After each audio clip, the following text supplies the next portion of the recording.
the stream, but the early game broad strokes and goals is to do a standard opener, get our link speed, and get our early third. That's one of our goals. Don't miss injects ever, right? And for all intents and purposes, the early game for us is everything pre-muta. The mid game is everything post-muta, and then the late game, whether or not we even get to a replay that has like a pure late game or not, I'll consider that everything beyond 2-2.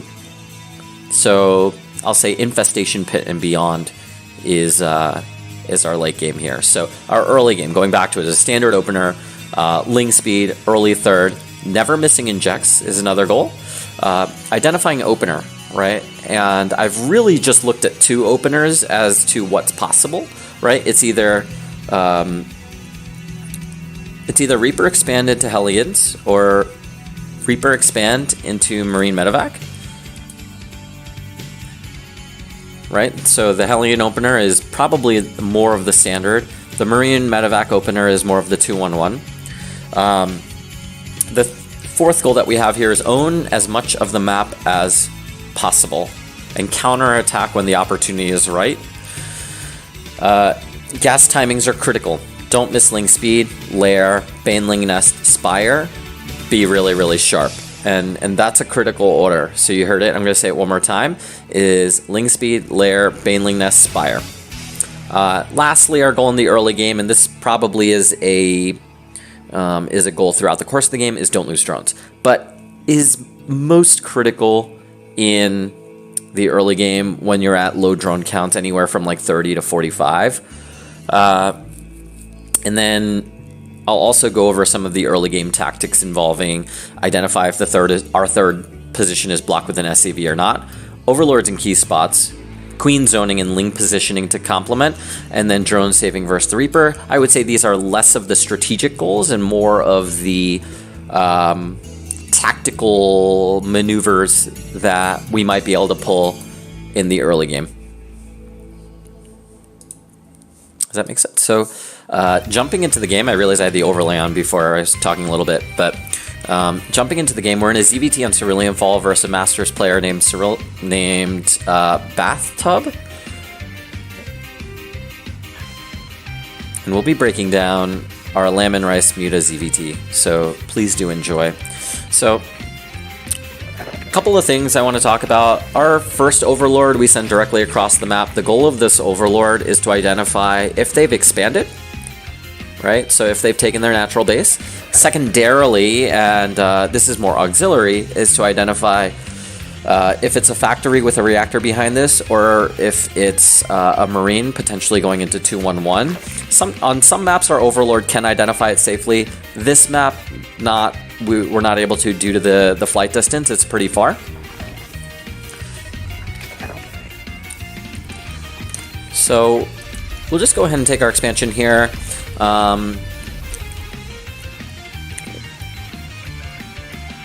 And then we queue up our third. We're getting our link speed, and we're positioning for our third. We see that it is a Marine, and so knowing that the Reaper is coming and there's a Marine behind, it looks super duper duper standard. Microing back a Ling unfortunately gets picked off, and we're just going to do this dance with the Reaper. This is a common theme. You'll see this a lot in ZVT. But the goal here is survive. Don't take damage from the Reaper. We lost 2 Lings. Not the worst thing in the world. Not the best. And our Queens are basically in position to deflect everything else. Seeing the Marine second means the Barracks has not really done anything yet as far as making a reactor. So the timing is a little bit... the Marine means the reactor is a little bit later than expected. Again, all very standard. Queen zoning, Queens injecting. One of the things you'll notice that we do with the drone, with this group of injects, which actually we didn't do this game, so maybe this isn't the best example, is we typically like to make some Lings with it.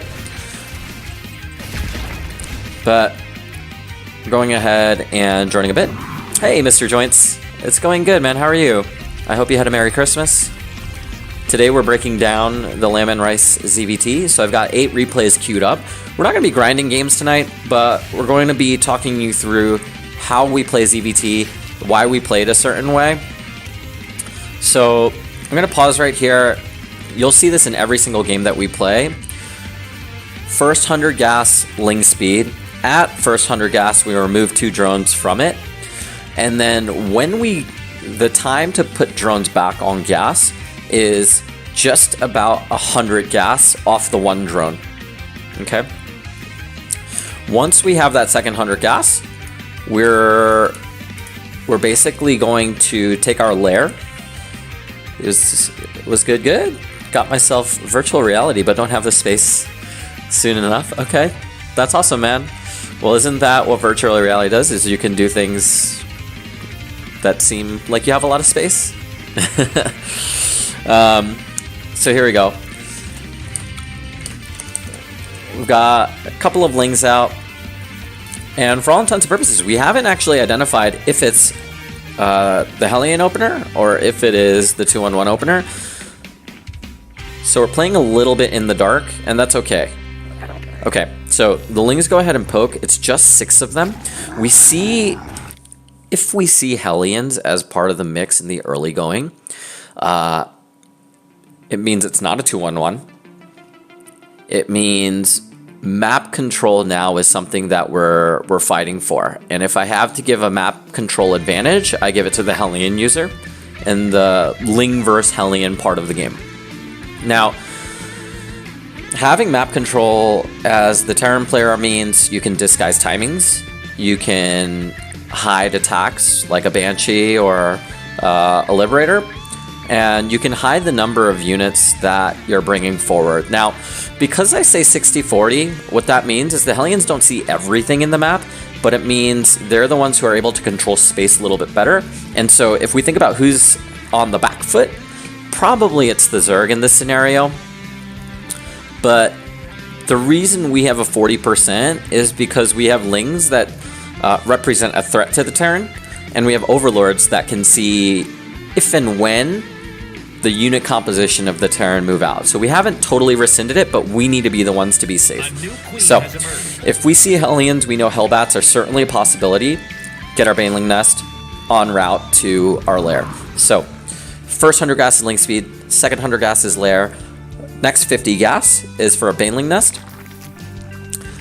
And so we see the Hellions and Reapers moving out. Because we didn't make more Lings, counterattacking is not really something that we're thinking about. We're more thinking about, let's not die to this, because if the Hellions kind of breach this, he can run into a mineral line and do a lot of damage. Now, one thing I like to do against a lot of these big Hellion timings, this guy has 6 of them. 6 is far different than 4, which is far different than 2. Against this type of opener, what I like to do is push my queens out pretty far forward and basically force the Terran to make a decision of, okay, do I YOLO dive in? Because if I run past the queens, maybe I can roast a big drone line. And so if we're pushing our queens forward, we need to have either Lings building behind it or already have Lings out on the map. In this case, we already do have Lings out on the map. So everything is pretty dandy. Our Terran opponent has decided that he's not going to YOLO, so that's fine. Our Lings are behind.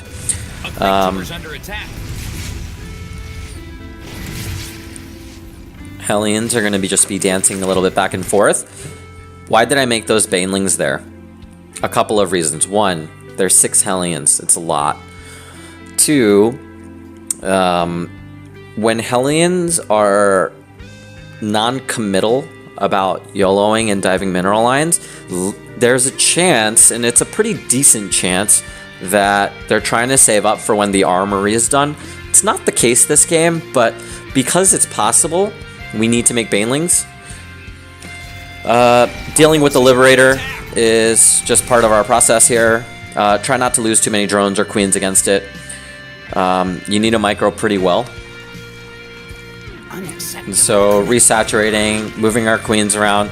Hellions are still dancing in the front, fighting queens. It's okay to fight a little bit like this with the queens, put on some damage. Usually if a Terran player is open to taking a little bit of damage and not losing the Hellions, what that can mean is they're not going Hellbat. Usually Hellbat players want to preserve as much on their Hellions as possible.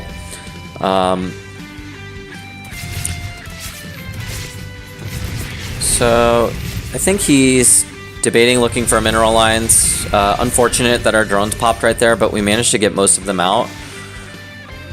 And then we've started our Spire post-Lair. So Ling speed first 100, Lair second 100, Baneling Nest next 50, Spire next 200 is what we typically like to spend gas on. Gas was used for our Banelings again because we think the threat of Hellbats is possible. But one of our first goals in this game is pretty much accomplished, which is get to Mutas safely, right? Haven't taken too much damage getting to Mutas. And we haven't lost all too many drones. We haven't missed injects. And the gas timings are critical, and we've pretty much nailed all of them this game. So we're basically getting our Mutas out, or we will be shortly. You're engaging the opponent.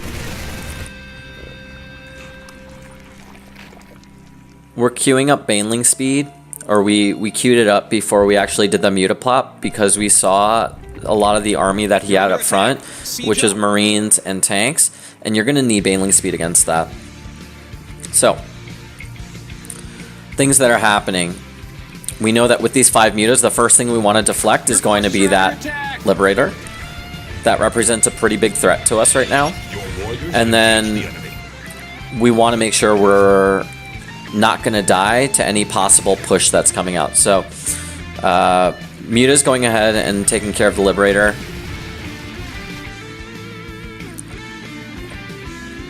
Getting our macro hatch.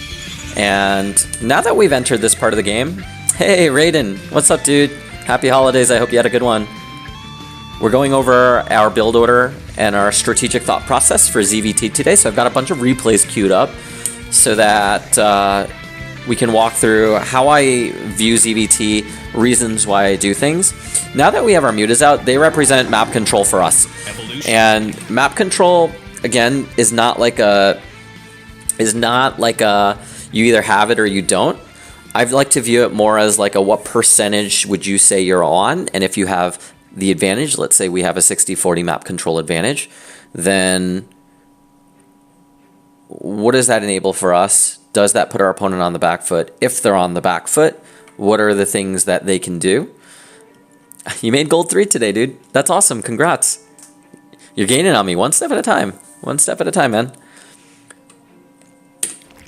So what does map control mean, right? Map control means we can see number of bases, we can see unit composition and tech choices, and we can see armies moving out.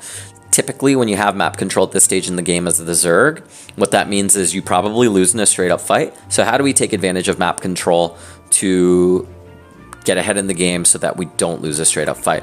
So we've seen the army come forward, and now he's threatening us pretty good. And now we've got to do this little dance of this kind of mid-game push.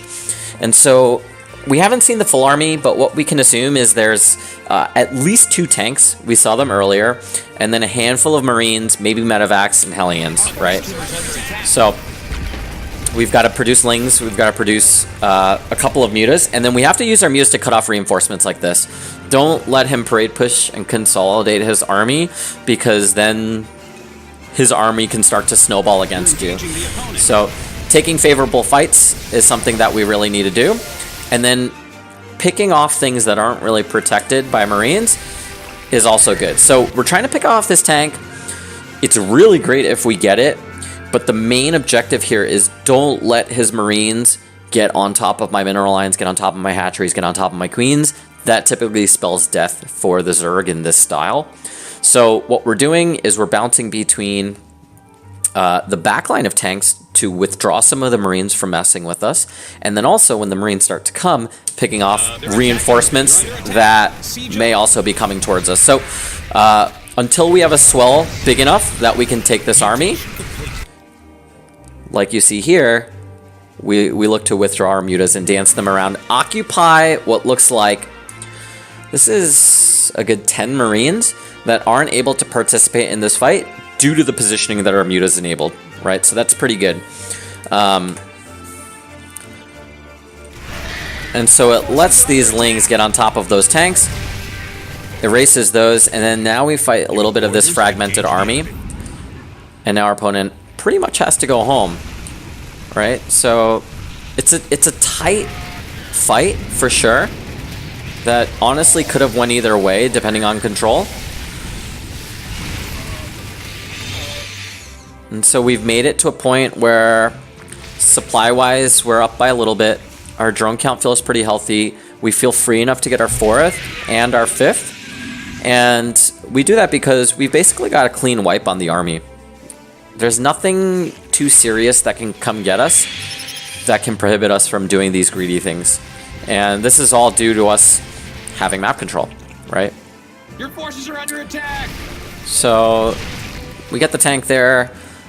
We have produced a bunch of Lings because we were worried about the threat of his follow-up. And so I think the objective here is continue to have map control, spread Lings out around the map, and then start to look for holes, right? And I think we've successfully entered the mid-game without a real disadvantage. Our mid-game broad strokes and goals, let's talk about that for a little bit. We want to have mutas out without taking drone damage. I would say we've pretty much accomplished that, right? So drone counts, we're actually behind by 11. We're gonna ignore that for now. Have enough mutas to fight drops. I would say the number that we have, we're at about 13. I would say that's pretty good. Identify opponent composition, which is bio or mech. Yep, safe to say that it's bio. He researched stim pretty early. Seems like there's a pretty big commitment that way. Compete in the upgrades arms race. We're going to be behind in upgrades against Terran. That's just the standard meta. But we never want to be behind by 2 at any moment. So that's a goal of ours. 66 drones as safely as possible. We're at 60, so we'll be there shortly. Macro hatch a 3rd. We've got that. Don't make Banes unless we need to. Why? Because Banes soak up gas that can be used for mutas, which is going to give us more control of the game at this stage. You make Banes when you start to feel really threatened. Look at the Ling spread here. So we've got this.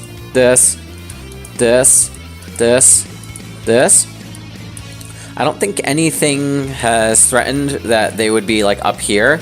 Let's say they move up and kill this Ling. I'd want to start making Banes because then we don't know if something's pushing directly up the middle.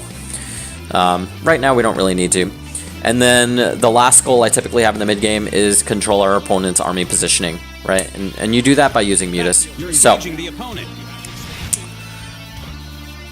everything is going pretty smoothly here. We're killing off Marines. We're killing off SCVs. We're sitting on top of the production, and we're getting what I like to call zero trades, or very one-sided trades, which is represented by all of our mutas are clumped together, but not all of his Marines are clumped together. So it's finding those little weak pockets. Oftentimes you'll find it over the production. And so long as he's not bringing his entire army, we should be able to keep poking and prodding, right?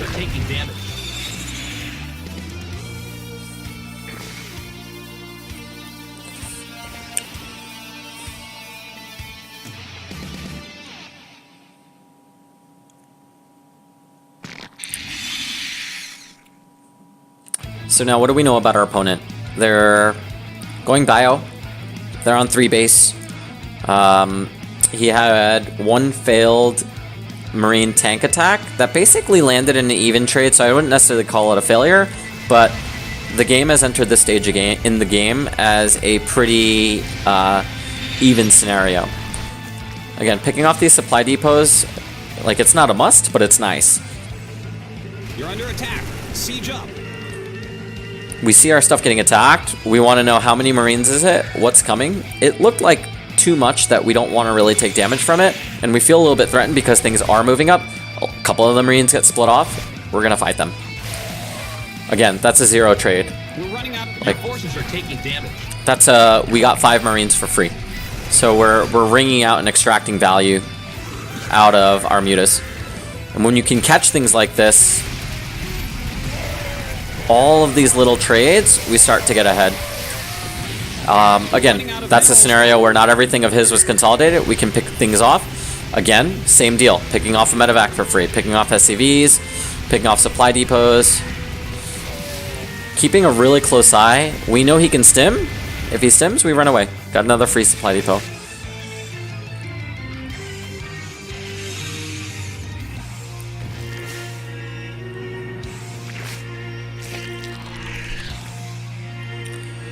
And now, what was tied at 130 supply, we've now jumped ahead by 20 supply. How do we do that? We killed about 20 to 30 supply worth of stuff for pretty much losing like maybe a Muta or two and a small handful of Lings surrounding those Marines. But we're in a pretty great scenario.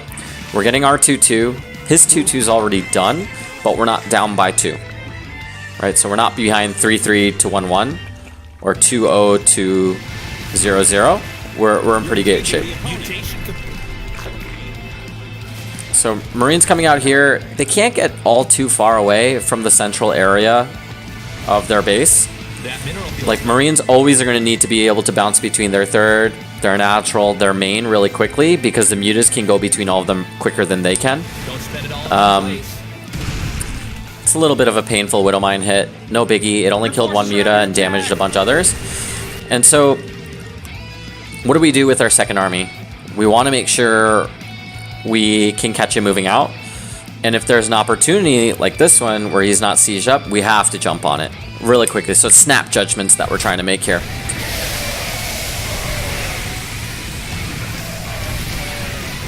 And look, I want to show you the scenario this puts us in. After we've jumped on unsieged tanks, we're up by 15 supply. He can't attack. So we have the opportunity to go for ending the game, right? Which is making 30 more Lings. Or even extending, and we could have made like 15 more drones. Both are okay in that scenario when you get a wipe like that. Muta's always active, always looking for places to hit. Where we kill stuff for free, we're killing a Marine, we're hitting a command center. Our judgment here is, I think we can get this command center because there's no more SCVs that are repairing, and now that we're here, let's jump on it. Every battle is almost like a mini game that you have to always be weighing out, can I win? Or am I gonna lose if I fight straight up? Always want to be getting better deals. Losing Lings is fine, losing Mutas is not.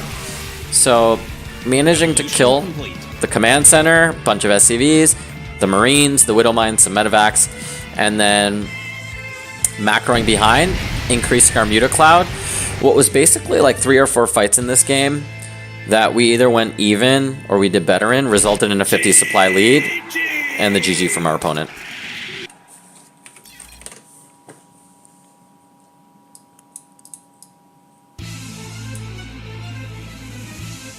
So that's the first game we went over today. We're gonna move on to Blue Shift 482 and jump into another one.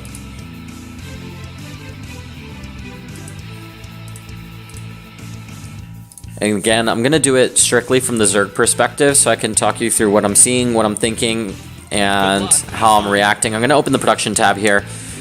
Blue Shift is a good map for this style because there's 3 attack paths. There's a lot of places where we can counterattack with Lings. And what we're doing with our first Overlord is poking directly to the ramp and then trying to withdraw, seeing the tech choices and also seeing if they expand. The second Overlord that we make, you'll notice he goes straight south and then takes a hard left. We're looking for proxies. So the most dangerous, threatening thing from a Terran at the beginning of the game is a bunker rush and proxy barracks. We want to qualify if that's happening. And if we do see it, be able to respond. That's the first kind of fork in the road in Zerg vs. Terran, right? So the chapter of things that can come, the chapters starts with, can I die from proxy racks? Can I die from multiple Reapers? Can I die from reactor Hellions?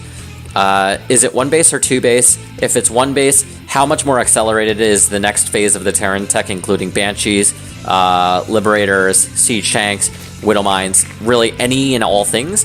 If it's 2 base, how much does that delay all of that stuff, and can I die from that? And so the adjustments that we make are based on the number of bases that he has, and then the tech and unit choices that he goes behind that. So we open pretty standard in Zerg vs. Terran, which is fast expand.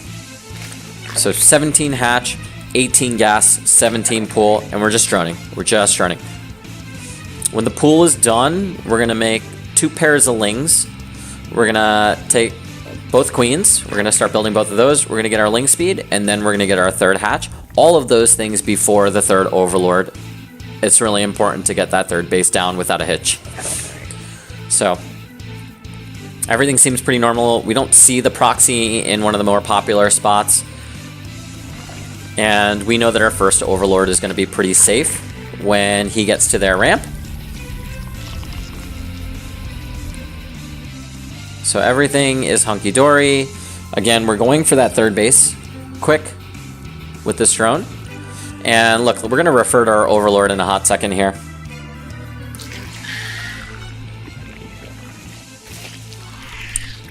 Why is our overlord going where we're going? Because he didn't make a marine behind his reaper. If he hasn't made a marine behind his reaper, your overlord is free to get free information. So you can see, like, okay, is it a 2-1-1? Is it a reactor Hellion? Is it a 1-1-1? Is it a 1-2-2? 1-2-2 would be barracks factory, which is not so popular these days, but if you don't see it coming, you can die. And if we're a good Zerg, we'll refer to our overlord. There we go. Okay, 1-1-1. The barracks is lighting up, so he's getting a marine. Let's withdraw the overlord. See the starport, see a reactor factory. 100%, it's going to be reactor Hellions here. Widow mines are a terrible choice. Nobody would really do that. And so now we're going to be playing this war of map control. I said it before, it's about 60-40. Hellions have the advantage in the map control war. I'm going to pause right here. And Zerglings plus Overlords represent the 40%. Technically, as a Zerg, we're on the back foot here. Terrans are the ones who are controlling space. They're the ones that are in your face. They're the ones that can hide what they're doing behind this. Whereas Zerg, we're all about deflecting. But maybe, what else can we do if we know where the Hellions are, right? So this is a standard thing that I do, is I build 4 more pairs of lings behind the initial 4 that we made. We didn't lose any to the Reaper, which is really nice. And so if we add it up, it's 8 plus the 4. We're going to have 12 lings out on the map. We do this almost every single ZVT. Evolution complete. Reaper's coming out. Okay, so here's an interesting nuance of what some Terran players do versus others when they do 1-1-1, is when reactor Hellions are being built, do they A, pool up their Hellions and wait at home, or B, do they send the initial 2 out? And based on how that goes, we need to make some decisions on what we do with our lings.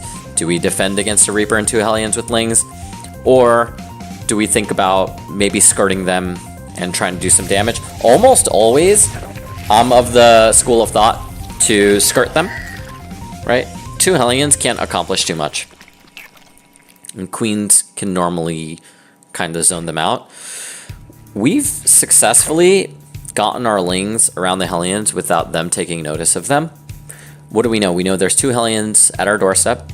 We've also seen, if you can look at the minimap right now, we also see that there's another 2 here en route. So he's rallying them. He's rallying them forward. What does that mean behind?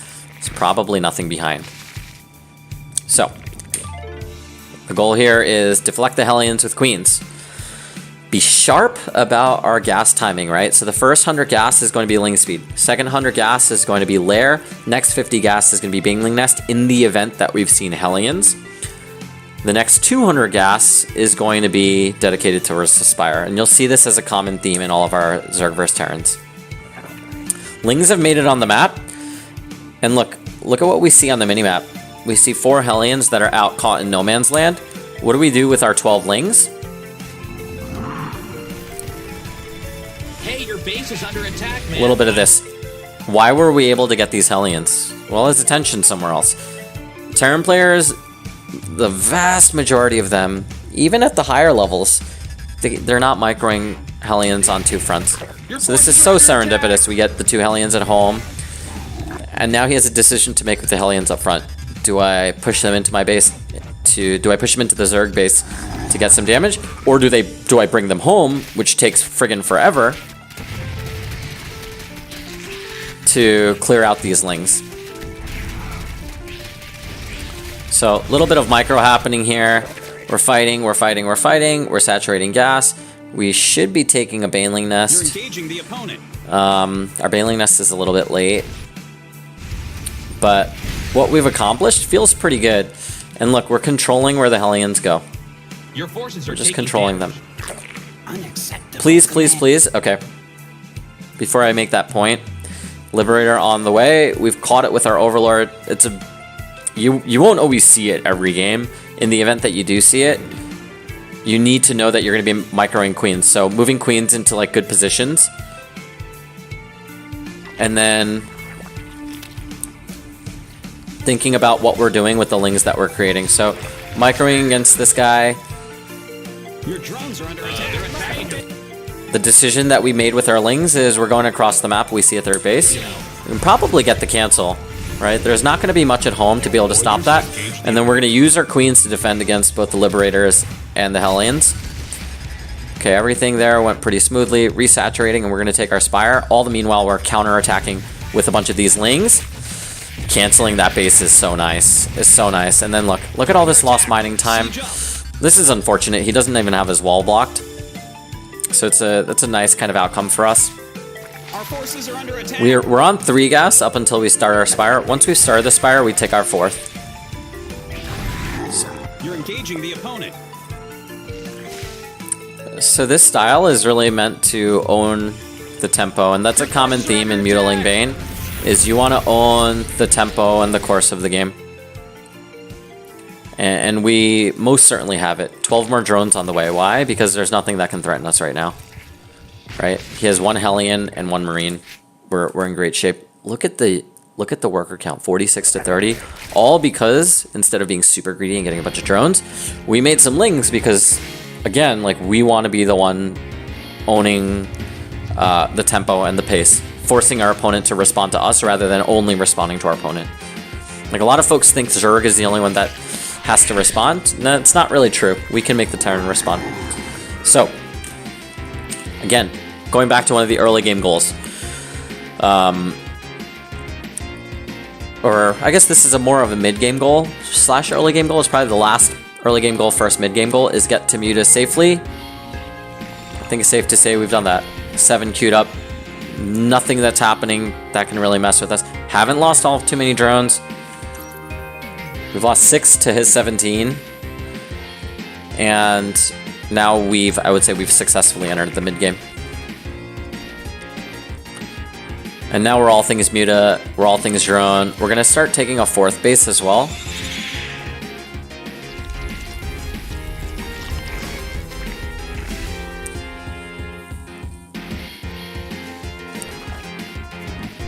And then look, one of our second goals in the mid-game is compete in the upgrades arms race. Boom. +1/+1. It's gonna be behind the Terran, no doubt about that. His +1/+1 is slightly ahead, but we're almost ensuring that we're never gonna be 2 upgrades behind. When you're 2 upgrades behind, the fights get really one-sided. And then it's unfortunate that he doesn't have turrets available. This Muta timing hits usually before the standard turret timing. And, I mean, the game's already over, right? The link counterattacks have enabled so much.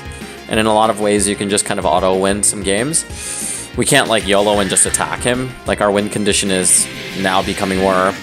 Take a huge economic lead, take a production lead, and then slowly whittle him down over time. And you'll see that here. The other thing, be active with mutas. Always active, always dancing. Taking these negative trades, right? I say negative, I mean negative for our opponent. This is better trade for us than it is for him. We've killed about 4 Marines, we've taken a lot of damage on a couple mutas, but we haven't really lost that much. And then making him multitask with us, right? We want him... Look at this. 3 Marines isolated, a tank isolated, SCV building a CC isolated. Did we lose anything? No. Your forces are taking damage. Like, this is so clean from us. We already know we're gonna win this game.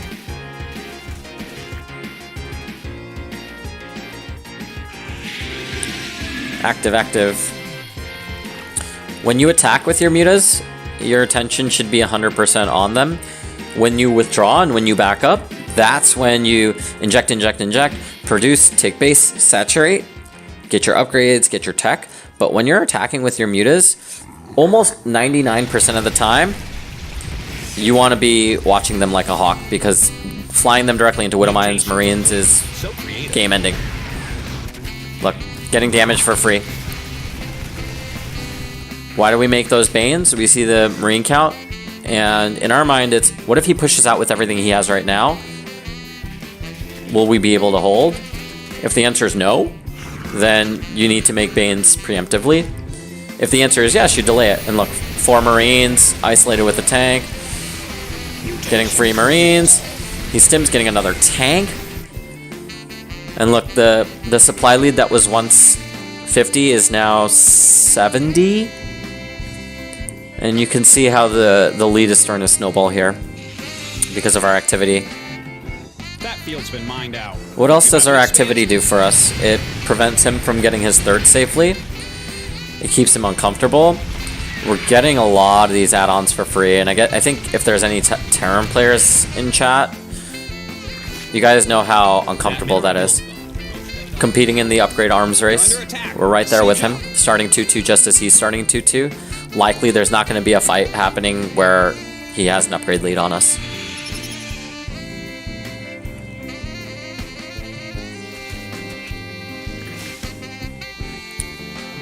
So he gets his third base down. That's totally okay because we've already had our fourth established. We're saturating because our mutas are not in harm's way. Judging from the position of his army, what do we want to do? Go where they're not. Go where they're not. Put yourself in the shoes of the Terran when this is happening. What do you do? Right? Even if he has enough Marines to kill my mutas at this point, he doesn't. He either has to defend or he has to attack. You can't just sit there. And no matter what, he's going to sustain damage. We're running out of minerals back home. He's forced to pull all his Marines. We're getting some tanks for free. And look, he knows he's way behind. And so a lot of that game was due to the fact that the link counterattack was there. The next replay I want to show you guys is versus a Terran doing a 2-1-1. Concepts are largely the same.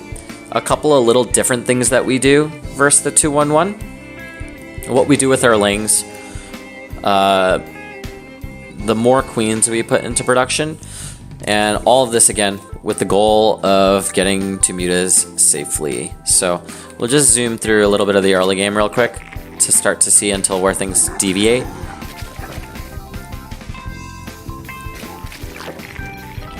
Playing against a barcode Terran. I think we were playing a little bit before Christmas, so we had a Christmas playlist going on.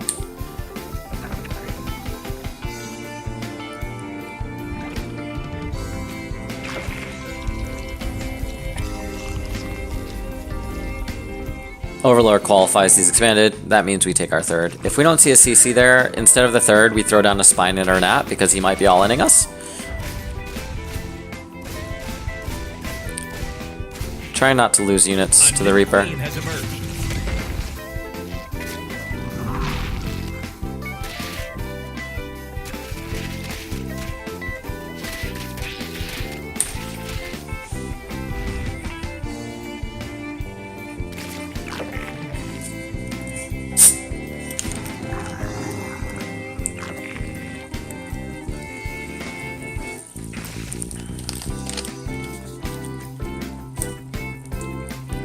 We're making our standard 8 more lings that we normally do. In the event that it's Hellions, we can still get value.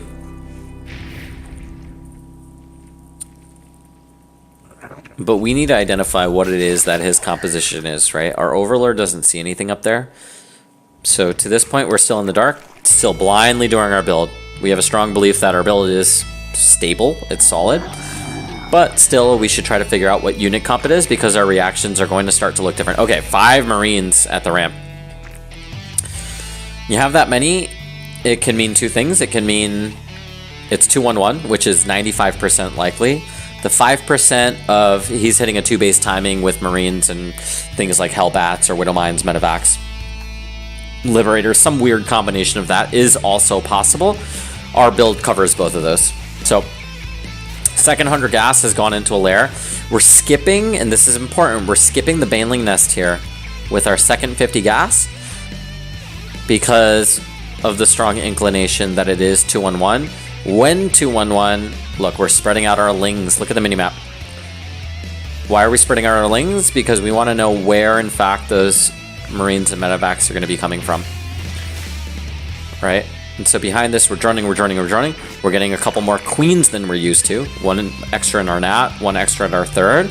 And the idea here is to have a good handful of them to start to put some damage on Medivacs. They're solely there in a 2-1-1 to damage the Medivacs. When you start to hit the Medivacs, that puts the clock on how much the 2-1-1 can do. If your queens are attacking Marines during a 2-1-1, you're going to have a bad time. Second 100 gas going straight for a Spire. Taking our 4th gas as we put the Spire down. Oh, look, there's the 2 Medivacs. We saw them. They're moving left. Now we know. You're under attack. Confirms basically everything that we're doing. Right, so where can the Medivacs go? They can go into our main. They can poke directly in our natural. They can go over our would-be 4th base on the left side. I guess it's like 5 o'clock north of the natural. No, 7 o'clock north of the natural. So being caught out of position can spell doom when you're doing this build. So you want to make sure that doesn't happen. We have what we believe is enough lings and enough queens to be able to defend this. So You're engaging the opponent. queens targeting Medivacs, lings kind of zoning and pushing them out. He's going to pick off Overlords. It's almost an inevitability. But again, one of our early game goals is get to Muta safely. Our Spire's almost done, and we haven't really taken bad damage. We're going to patrol a Ling in the main in case he decides to go for a YOLO Doom drop into the main. Otherwise, a pretty popular spot is for them to assault the 3rd. So we're just keeping an eye on everything, trying to respread some creep. Spire's almost done. We want to make sure we have the bank and the supply to pop out a bunch of mutas. So this is nice. That Ling there basically sees where the 2-1-1 is, basically sees what his intentions are. A lot of Terran players play this differently. A lot of them might just go for killing and do as much as they can. The other way is to kind of contain you and keep you in your base. He's opted for the contained version of this. We F2 our Lings by accident, so you can see we've withdrawn them from his thirds. That's not what you want to do. But we have 8 mutas on the way, 15 drones on the way, and we're gonna start to now enter the mid game. I look at the mid game as once you've got mutas out safely. Hey PBJ, what up, dude? Merry late Christmas. I hope you had a good one. We're just going over our ZVT build. So I've queued up a bunch of replays for us today. I'm going to talk through my thought process. I don't know how much you've been watching, but I've had a bunch of folks ask me to do a little bit of a breakdown of why I make certain decisions, how the build order looks, da-da-da-da-da. So today's stream is going to be less ladder grinding and more analysis and breakdown. So I hope you are enjoying it. Mutas are out, Lings are out. Let's look at the drone count. We are 13 workers ahead, so we've been greedy enough to get to where we want to get to. Did we overdrone a little bit? I think so. This Terran player maybe not good enough to punish us for that. And what's really nice about this is Muta and Ling allows us to catch the Medivacs. Taking a little bit of damage here from a 3rd drop that came. We weren't aware of it. But if you micro well enough, we'll be able to handle it. We don't lose too many drones there. And we can chase this thing down because of how committed he is across the map. So the exchange of drones for this medevac full of Marines is totally in our favor. So that's what I like to call a zero trade. That's a we lose very little or nothing, and they lose a lot. And so when the dust has settled, we find ourselves up about 20 supply, now about 17. And with the complete freedom to do what we want. So I'm going to put the production tab back up. Most, if not all, of our gas is still going to be committed to Muta. This is a misjudgment on our end as to if we can take the fight or not, but A new queen has emerged. we're doing good. We're doing good. Very many more Mutas. Should be getting drones. Getting our Evo chamber. Trust the process. That's right. Field depleted. That's right. Straight out the Philly playbook. Look, 15 more drones on the way. We have a lot of confidence that he can't kill us now. Why? We killed 3 medevacs worth of stuff. We've seen his third base. And then we've seen the army standing in front of it. So it's all like those clump of Marines and tanks. Mutas, you gotta be active. You gotta go where the army is not, and you gotta kill stuff. Mutas diving in serves a couple of purposes, right? It's killing stuff like this. It's getting, again, those negative trades for our opponent. And it also allows us to confirm tech choices, right? So we saw a tech lab on the factory. We know that it's gonna be tanks. And then possibly a Thor as well. We're running out of minerals back home. So doing okay in the upgrade game. We're tailing him. And he's getting his +2/+2. We're getting our +1/+1. As a Zerg, you're always going to be a little bit behind. You just never want to fall behind by 2. And then again, taking more of these zero trades. And then always judging with your mutas. Okay, what did I see? How much of it was there? Can I take it? Siege up. The answer is no. We back up. And then due to the drone count that we have, look, 82 to 61. How did we get there? We stayed even until we're safe. And then boom, explode. Oh, okay, so we saw the army pushing out with our overlord spotting over the pillar. We don't know if it's a committed attack or not, but we have to treat it like it might be, because the worst feeling is them showing up at your doorstep and you not being ready. So look, we're just going to queue up banelings. All of our gas, banes. Need banes, need lings. And our mutas need to keep confirming, is he pushing out? And if yes, we need to do some damage with our mutas themselves. Either by killing stuff in the main, killing stuff in the third, or cutting off reinforcements. And then, if no, if he's staying home, mutas can confirm that too. And if he is, great. We can probably take a 5th base if so. That mineral field's gone. Don't spend it all in one place. What do we see? We saw a reactor on the factory, right? So then we have to imagine Widow Mine's our possibility. Pull our mutas out. That's our macro cycle.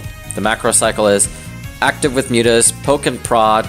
Upon pullback, we're gonna inject, produce, overlords, upgrades, and spread creep. And then the cycle repeats itself, then poke back in with mutas. So you're always playing a little bit of this tug of war, looking for situations like this, right? We can't fight that whole thing, but we have to also be aware that Terran doesn't have his attention everywhere at all times. Can we pick off like a couple of these Marines for free? Maybe, we get one. If everything is in the main, then that means he's not attacking. Getting a sensor tower is pretty nice. Spread creep.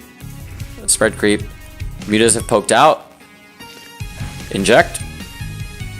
Produce. Take base. Right? Mutas poke back in. Saw on the minimap there's a lot of stuff there. Poke back out.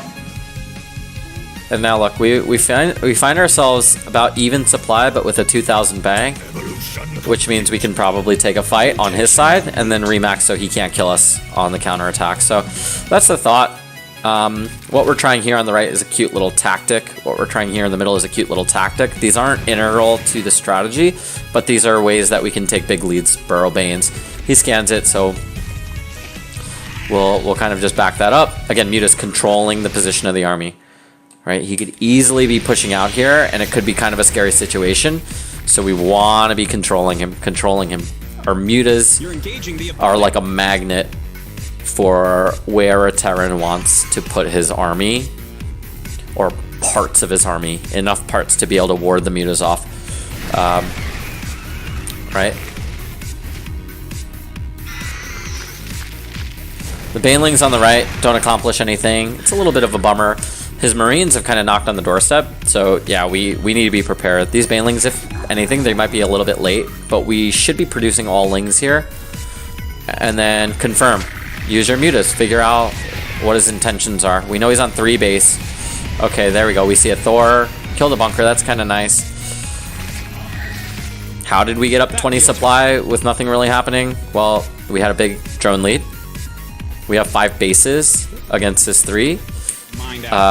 Suffice it to say, like, we feel pleasantly ahead. And just conceptually, creep, what it does is it slows down his push, or it gives us really good engages, and it lets us see the map. So that's what our creep is doing. Mutas, again, looking for stray units and diving on him before his tanks are sieged. He actually does a really great job splitting off his Marines to the left. We could have been better about our Banes. This engage is not one that I'm really proud of, but again, we have a lot of bank, and we have some tactical things we can do to swing fights in our favor. We have 3 Banes left, and we've burrowed them mid-fight.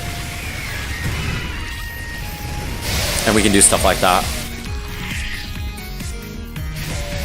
And then once those Banes exploded, I knew I can look away and our mutas are going to win this fight. So we go back and we did our macro cycle. And then Your forces are taking damage. going back to transitioning, getting our upgrades, getting more drones, getting more lings. Everything is pretty hunky-dory. And Warriors have engaged the ever since we've had the mutas, we've owned the tempo. Right? Oh, okay, so there's a clump of Marines. Could we fight that with our 32 mutas? Yes. Should we? We don't need to.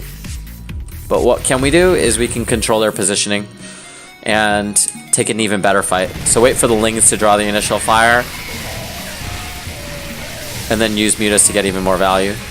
Like, mutas here aren't really dying. Like, lings can die, not a big deal.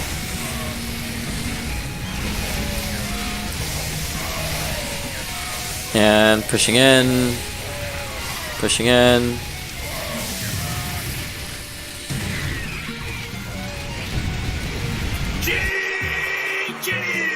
And that's GG. So, losses, I think this will be a common theme, and I haven't verified this, but I think in most of these games, our losses are going to be less than the Terrans. So what that means, we're getting more value out of what we have. Right, and I think usually in most Zerg versus Terrans, you see it swing the other way. But we do a pretty good job here. So that was replay number 3. That was Cerulean. And that was versus a 2-1-1. We've seen a lot of games versus the Reactor Hellion opener. That might be the one, or it's one of 1 or 1 of 2 examples of it versus 2-1-1. Most of the steps are pretty much the same. There's a couple of alterations in which we do things like get more queens, get more lings early. We're not really counterattacking versus 2-1-1. So I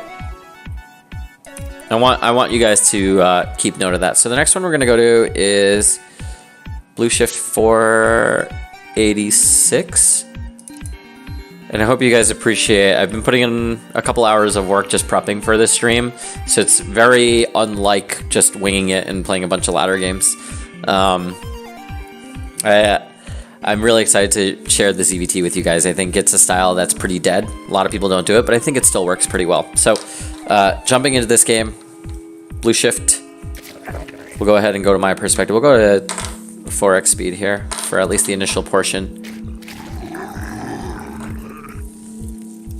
And while we wait for the game to heat up, I'm going to slow it down to 2x actually. While we wait for the game to heat up, let me review, if you've just joined us, the early game strategic broad strokes and the goals. Standard opener, do it without a hitch.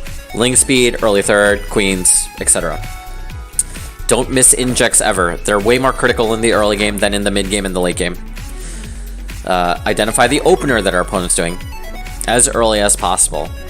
The two most common that we should be looking out for is Reactor Hellions or 2-1-1. Our reactions are slightly going to be different depending on that. The next goal, own as much of the map as possible, even in light of Hellions being out there. And then the next goal we have is gas timing is critical. Critical. Can't miss them. Gotta be sharp. If we're not sharp, we die to things like Cloak Banshees. We die to things like Liberators. It just can get ugly really, really fast. And then the last thing is don't lose drones. We lost one to the Reaper. Feels bad. I think normally we're pretty good about that. So let's review how we did against those goals at this juncture of the game. Standard opener. Did we get there? Did we do everything right? Yes. Check. Don't miss injects ever. Up to this point, check. Identify opener. Hellions or Marine versus Marine and Medevac, aka 2-on-1. We've identified it. Our Overlord has seen that it's going to be a Reactor Hellion. Right? So check, check, check. Gas timing's critical. Jury's not out yet. The link speed is on point, and then we've removed drones appropriately. We'll see if we get it. We want to know, we want at the next 100 gas that we resaturate up to 3, take our second and third gas, and start the lair immediately. That one is one of the most important parts of this build that you guys are going to need to know. So keep an eye out. Do we make a lair when we hit 100 gas, and do we resaturate and take second and third gases? And then last one, don't lose drones. We lost one. Semi-chuck. Don't miss injects ever. We're still good there. We've identified the opener, and now we see the behavior, right? I guess I can add that as another goal, is identify behavior of Hellions that should influence what we do with our lings and when. I'm taking down a bunch of notes. I took down a bunch of notes before the stream, and I'll be adding some notes as we go if we make some new discoveries. And then I'm gonna go ahead and post these notes in our Discord. So if anyone's interested in kind of seeing just some of the blanket ideas and concepts that we think about when we play, you can go ahead and join the Discord so you can see them there. So, have we identified the behavior of the Hellions? I think so. Look at where these two Hellions are. Look at what we see. The Hellions have two choices. It's binary. They either stay at home or they're out on the map. And then when out on the map, are they strictly out to clear lings, clearing counterattacks, or are they out to apply pressure, which is 90% of the time when Hellions are out, they're out to apply pressure, stop creep spread, maybe kill drones if they can. The behavior that this guy's kind of indicating with his Hellions is he wants to own the map and he wants to put on pressure. We are aware of this, and so what do we do then with the lings that we've created? We'll find out. So, evolution complete. Our 4 lings are going across the map. I don't think we actually knew if the Hellions were staying at home or not. We did have the opportunity to tell, but I don't think we were playing all too crisp. Yo, Jedwin, what's up, dude? I am streaming. We're going over a walkthrough of our ZVT due to popular demand. People want to know build order, concepts, strategy, line of thinking behind how we play it, why we do what we do. So in the early going, we're at the phase of the game where we understand what opener he's done, and now we need to figure out how does that influence what we do with our units. So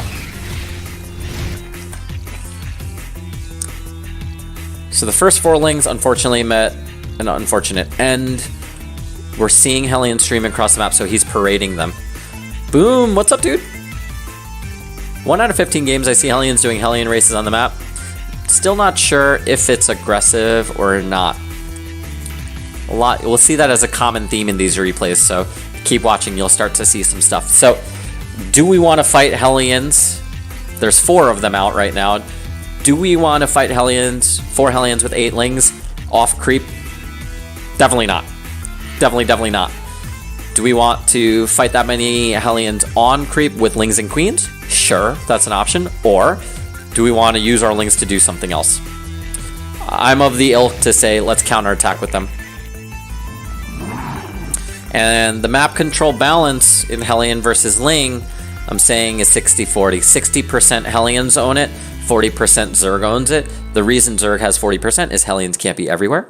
And Zerg also has overlords on the map to be able to see things like the Hellion positioning. So we are technically on the back foot, but it doesn't completely remove our ability to be a little bit impactful with our Lings. So, confirmation that the Hellions have moved all the way across the map. We see them here.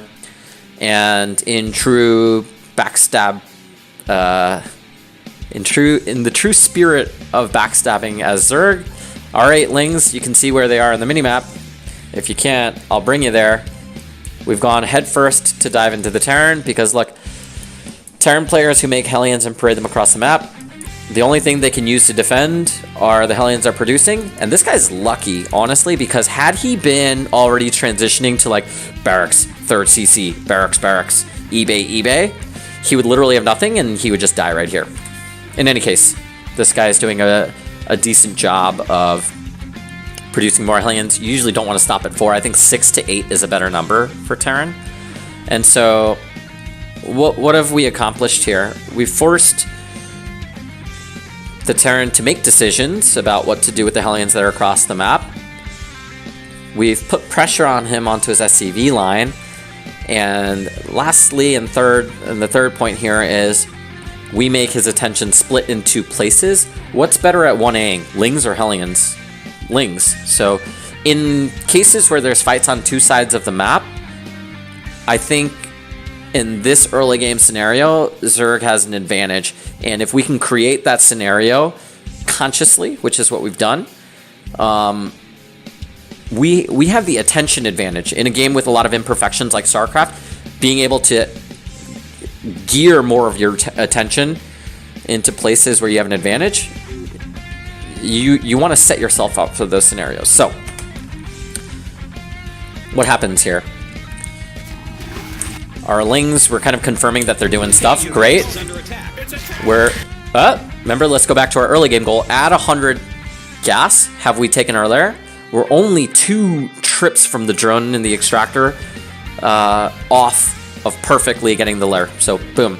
Snap decision. We're crisp on that timing. And look, he's been having to micro in 2 places. He's losing a Viking. He's losing this Hellion. He's losing more SCVs. Hellions unmicroed are just so bad, right? They require so much attention.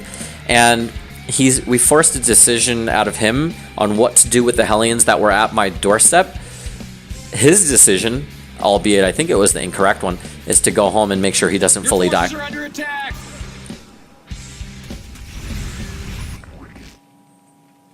And so look, when the Hellions have left and when they've gone home, look, we can comfortably macro. Going back to our original early game goal, when we start lair, do we also start our 2nd and 3rd gas? Look at the production tab. We see 2 more gases in play, lair in play. I'd like to see a Baneling next go down at 50. We'll see if we get there too. And we haven't missed a single inject. Look, maybe our 3rd base we missed one, but everything else has been pretty clean. Doing that. Saturating. Do we see a Baneling nest?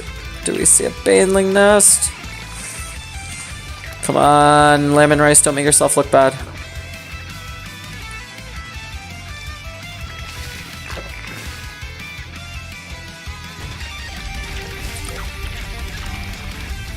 I think I'm making myself look bad here. Yep, I guess we skipped it and we went straight to Aspire. That's okay, considering the damage that we've done. And look at the Overlord positioning. We see the Hellions moving out again. It's very unlikely that we miss it. on this map in this scenario because of the Overlord coverage, the two of them that are overlooking all the paths that the Hellions can escape. We're on top of it. What do we also see on the minimap? We haven't looked at it directly, but a building that size, we know it's a CC that he's using to wall. He feels pretty safe behind that wall.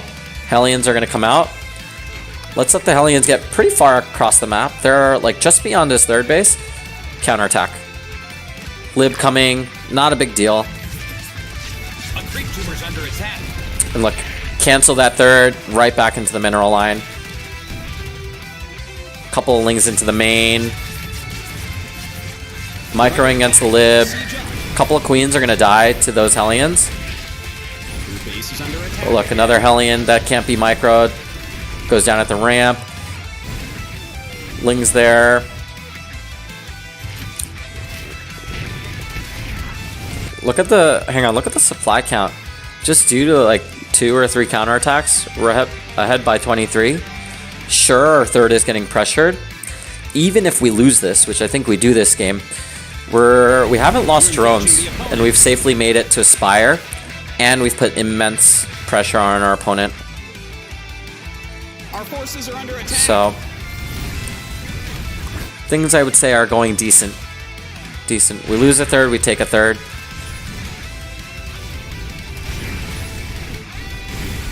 Look how broke he is. Look, we're ideally going to cancel that hatch. Because we haven't put down our Baneling Nest, putting down 2 Spine Crawlers here is totally okay. Getting our Mutas out. Got a third in production. He doesn't have a third, so the scenario is still okay.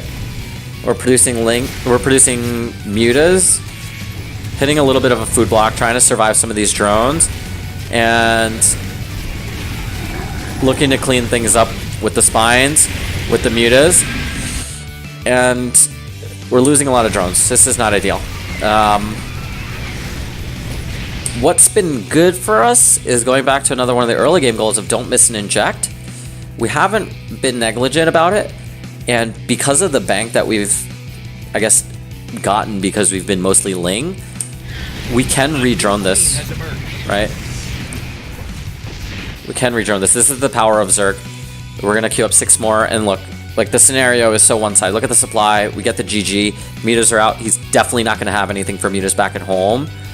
And, you know, had this game continued on, we would have contained him on 2 base, exploded in worker count, been way, way ahead, getting our upgrades, etc. And so, that's a win.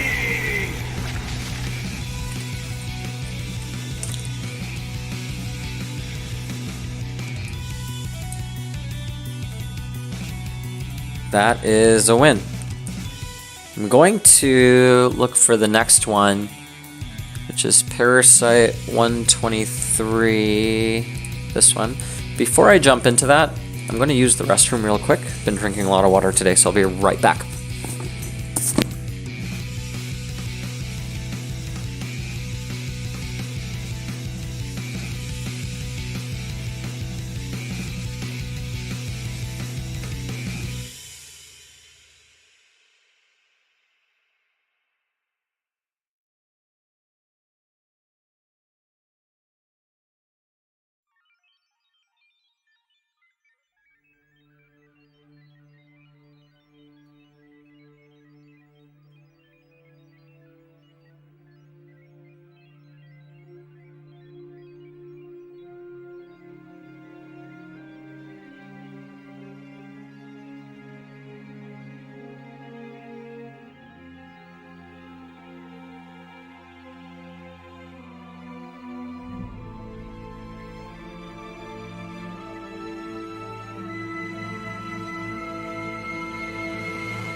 Oh, this song is so good. So what do you guys think? Is this helpful so far? I've got 3 more replays to go over. And we'll start to see a lot of those concepts be used again and again. And we'll see a lot of Terran players and how they respond to it. And the goal of having a more mobile army just conceptually in RTS is we own tempo. Our opponent has to respond to us. And I know that sounds very unlike Zerg. It actually sounds more Terran-y. But it doesn't mean we can't do this up to a decent level of the game. Right?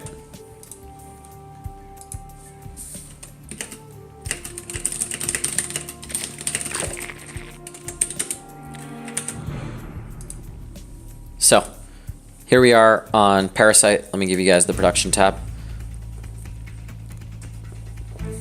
Sorry, I should also take down the overlay. We're on Parasite versus a Terran player named Immolator.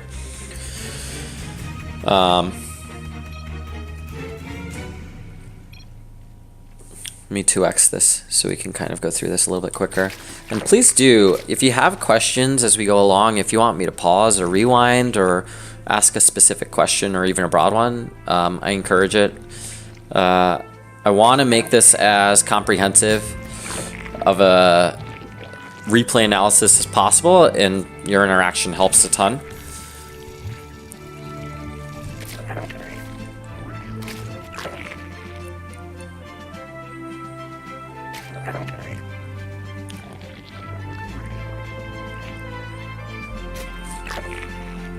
So, early game, do our standard fast expand, get our ling speed, remove guys from gas, double queen, 4 lings, and ling speed, and third.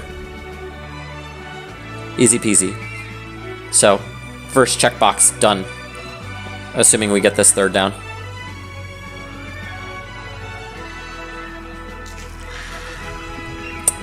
There we go. The lings are here to deflect the Reaper. We're not going to kill it, but we want to buy time enough for our queens to come out. Let's not lose drones. That's key.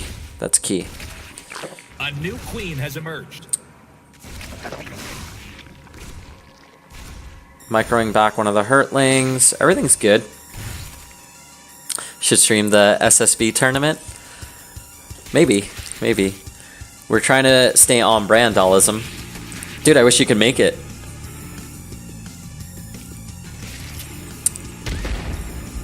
So, check on standard opener.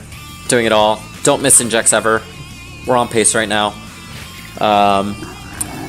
What we've yet to do is identify opener. Don't lose drones. It's so key. Maybe get the Reaper. This is so nice. That's a little bonus. You're not always gonna get it. And look, lings on the way. Okay. Let's check box for identify opener. We see 2 Hellions. Immediately, we know what the deal is. Immediately. So that's the opener we're looking for. We want him doing that.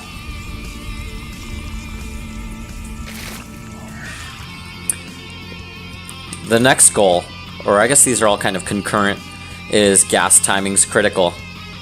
Don't miss link speed. Did it. Don't miss our lair, Baneliness, Spire. Be sharp, right? Let's see if we hit that timing.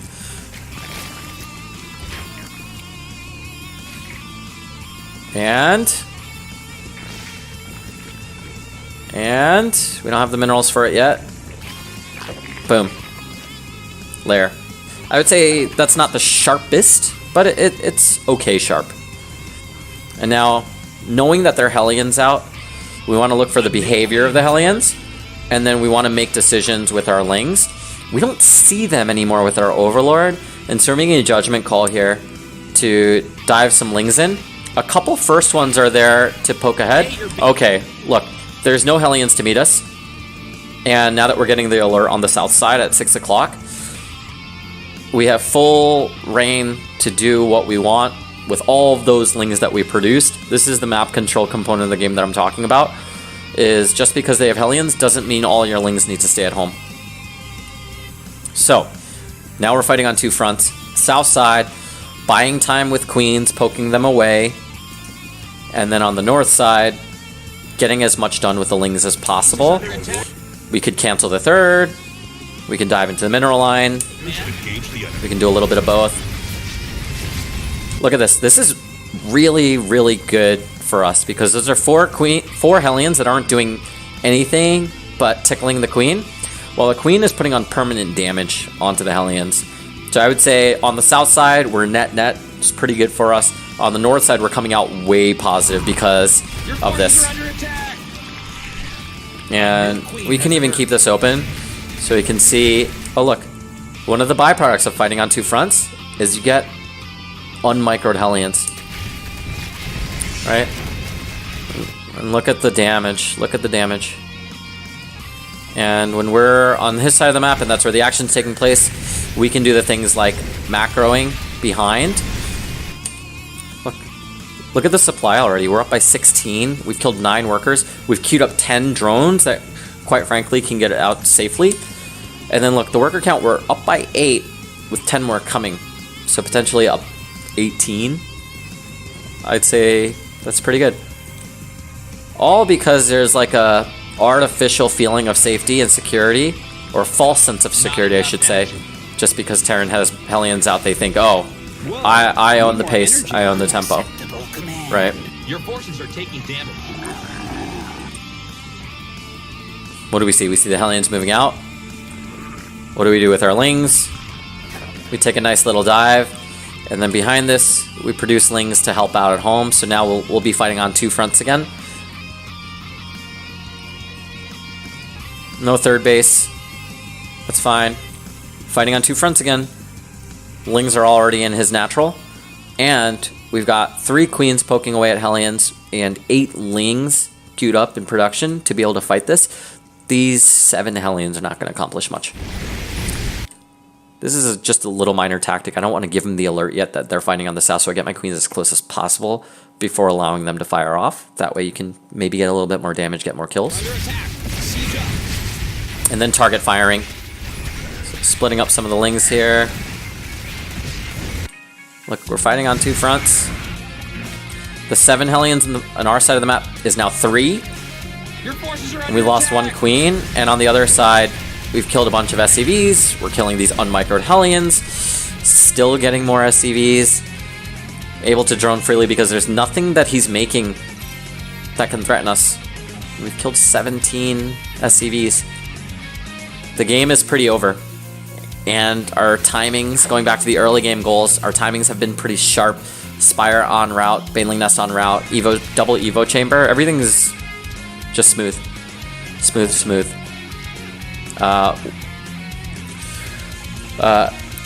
Maybe this is a good opportunity to kind of talk about the mid-game goals, right?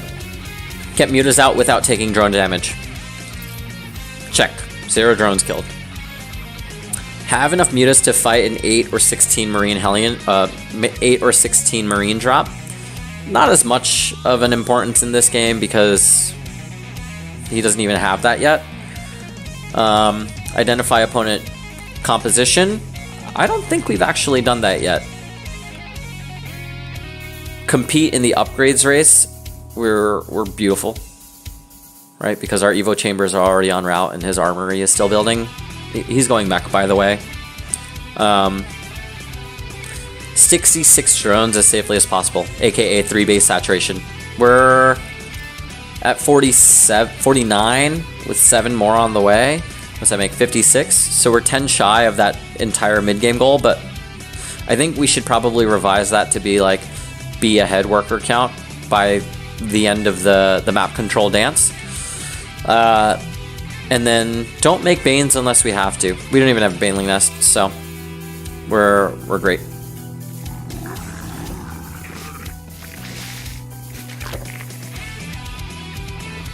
And we don't need to make anything until we have our Spire out. Because there's nothing he can make that can threaten us. These 6 mutas are now the fun part of the game.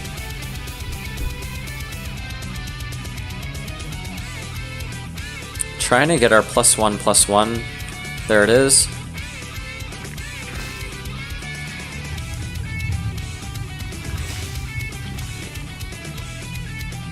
Ten more drones on the way. This is a little cute little move from our opponent. I think we're gonna lose a Muta here. And we lose a Queen. No biggie. No biggie. Muta's looking for the Raven. I actually think we ran past it. A little bit unfortunate. Taking 4th base feels super safe. Drone count 61. We're just about at our mid-game goal of drones. 5 more drones and that'll get us there. We know how many bases he's on. It's just 2. And we find ourselves up 30 supply. So just by virtue of being a little bit better with the map control war in the early game, we find ourselves in this situation. Getting free kills. Oh, 2 Thors out. So let's go back to our mid-game goal of figuring out unit comp. Now we've got confirmation that it's mech. 66 drones as safely as possible. We're just about there. Macro hatch at 3rd, done that. Don't make Banes unless we need to. Haven't done that either. This is a little bit overcommitted from our end. But we've killed 25 SCVs. He's at 28 to our 61. And then the losses are super duper one-sided. We're up by 1,200. Almost double. Almost double. And then from here, you know, I like to say there's not like a specific build order once we've gotten to this point in the game. We're not like, oh, at 70 whatever supply, make sure you do this, this, and this. I think that's too rigid. The way we like to play is normally based off of feel, when we feel threatened, when not, and that comes with a lot of experience. So, do get the Raven there. Oh, okay. We see Hellions, and a Thor is pretty... He's pushed out pretty far. Let's go back to the don't make Banes unless we have to. What do we do? What do we do? Don't make Banes unless we have to. I would say this situation warrants Banes, right? Mutation complete. We're starting +1 weapons and Roach because now we've identified that it's mech. Obviously, Roaches aren't going to be out in time to fight this, so we got to make do with units that are not necessarily optimal against this, but can win due to the volume. So we're making Banes. We see he's pulled the boys. This is where the game is going to end, right? So gets a little bit dicey, but there's enough Lings to buy time for our Banelings. And then 2 Thors is pretty scary. We have 13 Mutas. Magic Box should do the trick.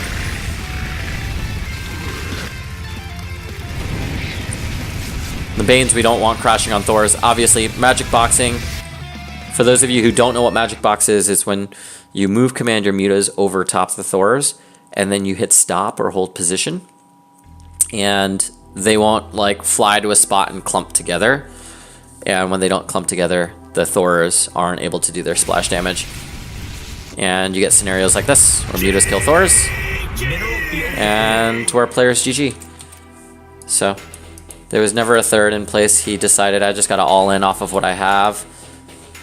And pretty smooth. We even got up to 4 bases. We pulled these drones off of our 3rd base in light of, oh my god, those Hellions might literally roast all of them. Even if he did, we still would have won this game, but you always want to be mindful of every wave of drones that you lose is another wave of larva. You need to commit to drones. So, you know, it's little things like that that are going to help you win the game.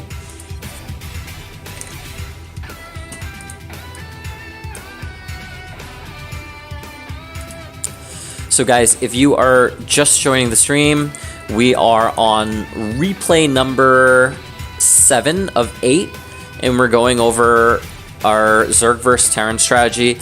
It's a dying strategy that hasn't really been used all too much out there, but I think it's making a comeback. It's Mutilating Bane against Terran, and I think there's still some credibility behind this build. We see it work at a decent level. We beat GM Terrans with it from time to time, and it's a good, if not for anything, it's a good style to have up your sleeve, even if that's not your main style. It takes a lot of practice, and you'll lose some frustrating games throwing away your army for nothing, but there's a lot of value in this build. And so we're going over our early game strategic goals and broad strokes. We're going over tactics, and we're doing it all in early, mid, and late game scenarios. We haven't yet really seen a late game where this stuff starts to go, but I've kind of saved the best for last. So let's jump into Parasite 125 for our game versus a Barcode Terran. We're playing at Masters 1 level, by the way.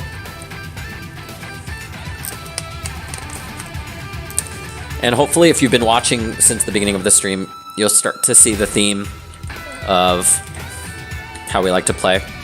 I'm also analyzing this from strictly the Zerg perspective because I want you guys to see what I see, so I can kind of talk through the decisions that we make.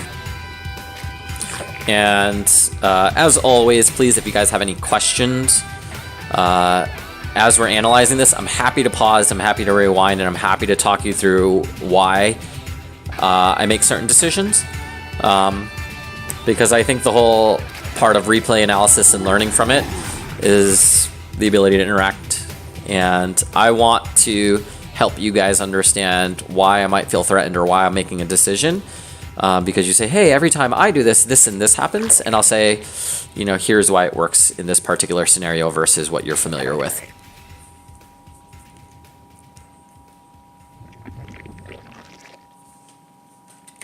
So, early game goals, let's get our standard opener. 17 hatch, 18 gas, 17 pool. And then let's get our third base up safely upon confirming that our opponent has taken their natural.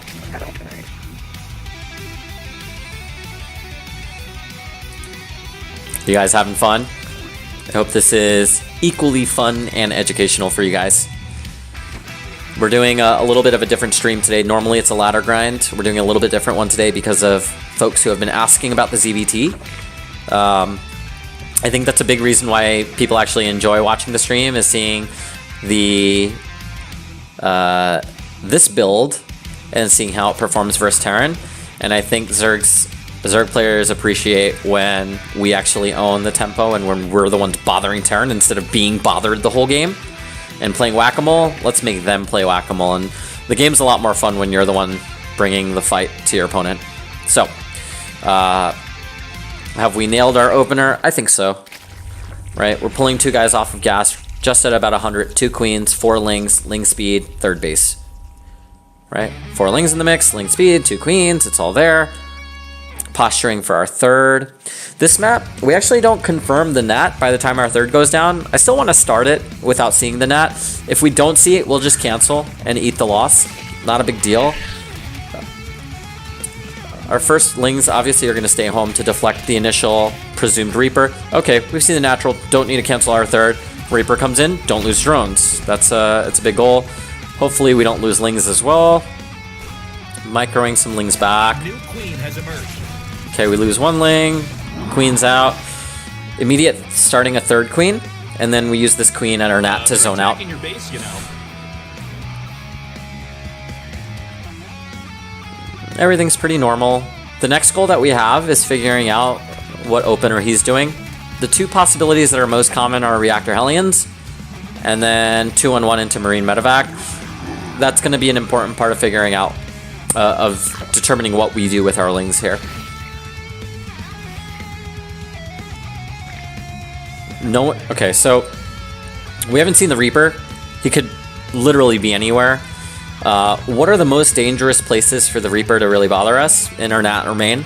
Our third is not really at risk here. You can poke the hatch all he wants. It's not going to do anything impactful. So in the interest of doing like a 50-50 of where would the Reaper most likely be caught, we've relocated our lings to the jump spot into the main. Hey, Zitepop! Glad I tuned in. It's fun to watch you ladder, but getting the breakdown is super helpful and still fun to watch. I'm glad. I was wondering if this would even be a fun thing for you guys, so it's good to hear that feedback. I hope you had a Merry Christmas and happy holidays, whatever it is that you're celebrating. Okay, so Reaper comes into the main, feels great. Has emerged. We know that he's out. Third queen's done. Get the tumor, move to our third. Gonna try to make sure we kill his Reaper. Not sure that we did. We're checking our lings and our queens for kills. We don't have it, so it's a shame we didn't get it. And this is kind of a bummer on our end, and this is gonna happen from time to time when you play this style, is the Reaper is gonna get some really, really great scouting intel. The intel that he gets is that I've made this many lings. So, now he knows what we're capable of. Most Terran players will have assumed that we have just been droning because really that's what 99% of Zerg players do here. We decide to make those extra 12 lings. And those lings for us are hiding out. So, one of the other strategic goals in the early game, if you guys remember from earlier, is layer timing. At the next 100 gas, we do it. We resaturate our gas. We take gases 2 and 3. Looks like we're en route. And then we get Baneling Nest with the next 50 gas. This was maybe one of the sharpest games amongst the replay pack that I have here. And if any of you guys in chat are interested in having these replays, please let me know. And I'll go ahead and share that in Discord. What I'll also post in Discord is the what I've written down as far as the early, mid, and late game broad stroke strategies and goals, and then also some of the tactics that we think about on how we get there safely. So our timings are really sharp. We know there's Hellions on the map. Has emerged. We feel pretty safe. Everything is going as planned. We see the Hellions are out, so... Did we see? We saw that there are a few. Oh, and this is unfortunate for us, and this is going to happen from time to time with this style too, is... Okay, so here's why I did this with the Lings.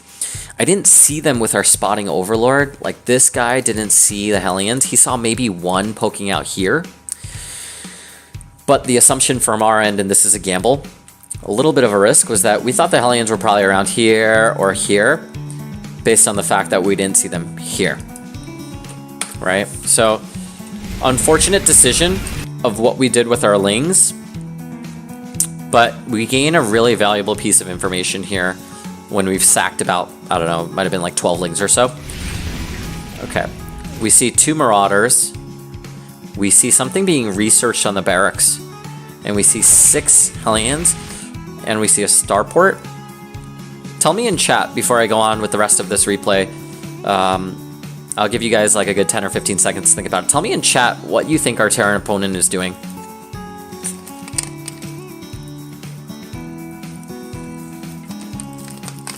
Cue the Jeopardy music.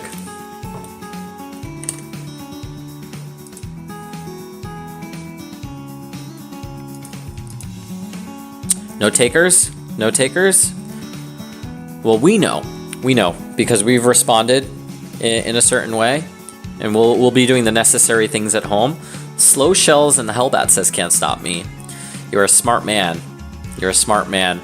There is an added slice to that build. You can see it on screen. He's got a starport, so likely there's going to be medevacs in the mix. So what are these 2 Lings doing? Looking for more confirmation, trying to buy more time, keeping his army at home. The Marauders were chasing them, so every yard lost for the Marauders is yards that he needs to regain walking up to my base. It's a small thing you can do to buy more time with 2 Lings. The really good Terran players will ignore these 2 Lings and kill it with reinforcing units. Whether or not our opponent's doing that, who knows? But look, we also catch that there's an armory. You're engaging the opponent. And so, yeah, here's what we have to do. We have to make Lings. We're still going to get our Spire on time, but now this is a little bit of a alteration to the build, is getting Bane speed first. We normally delay that a little bit along with our +1/+1 to have a bigger swell of mutas initially, but because we know the build, the thinking here is that Bane speed will actually serve us better in the short term than would be rushing up to mutas and having a couple extra ones. So 150 of the gas gets dedicated to Baneling speed. Whether or not it comes into play in the pending fight. We'll find out. But it's the right strategic thing to do. We see 2 Hellions kind of ahead of the pack. I think this is a bad choice by us. It was a judgment call of can we catch them and back off with minimal losses. I actually think we lose too many Lings here, but killing 1 Hellion for about 10 Lings and then putting some damage on another one is okay. But we also know where exactly his army is. We know we have a little bit of time because it takes a slight bit of time for Hellbats to transform. We also know that Stim is being researched. We don't think it's done yet. So can we get out the necessary units to be able to hold this in time? And let's go back to the early game strategies or the early game goals of get to Muta safely. Haven't done that yet. The jury's not out. But don't miss Inject Sever. Let's check. 6 energy, which is about how much energy he would have banked in this amount of time. So we've been perfect in the main. Same goes for Nat. And then on this side, I think we're a little bit behind. So she'll have another inject before this is done, but I think we're basically near optimal, which is good. Don't lose drones. We haven't done that yet. Jury's not out on that either. Be sharp with our gas timings. We've done that, right? So we hit the lair at the perfect time. We got our Baneling Nest at the right time. We put our Spire down as quickly as possible. So a lot of the early game goals have been accomplished. And we're kind of in this weird little between the early and the mid game because our opponent has decided to go for a timing. So I'll go ahead and restart the replay so we can see how this plays out. Banelings are not necessarily the hard counter to Hellbats. In fact, they do great against Hellbats up until like Diamond level because most Diamond level folks won't split their Hellbats. There's a lot of good players out there that'll do it beyond that level. So we need to overcommit to stopping this, right? Even if Lings get melted pretty quickly, it's the only thing that we can make. So we have to put all of our eggs in the basket and also delay as much as we can. We got to wait for our Banes to pop to engage. How we engage is also going to be super important. We need Queens targeting Medivacs. We need Queens targeting any air units because they're the only things that we have that can hit those. We need Banes crashing on Hellbats, and then we need Lings cleaning up everything and anything else. So execution is equally as important to like decision making in a scenario like this, and it's going to be really tight. Like you can see, he's right at my doorstep. If this goes really bad for us, he can roast all of the drones in our Nat, and from there we're probably in a losing position. So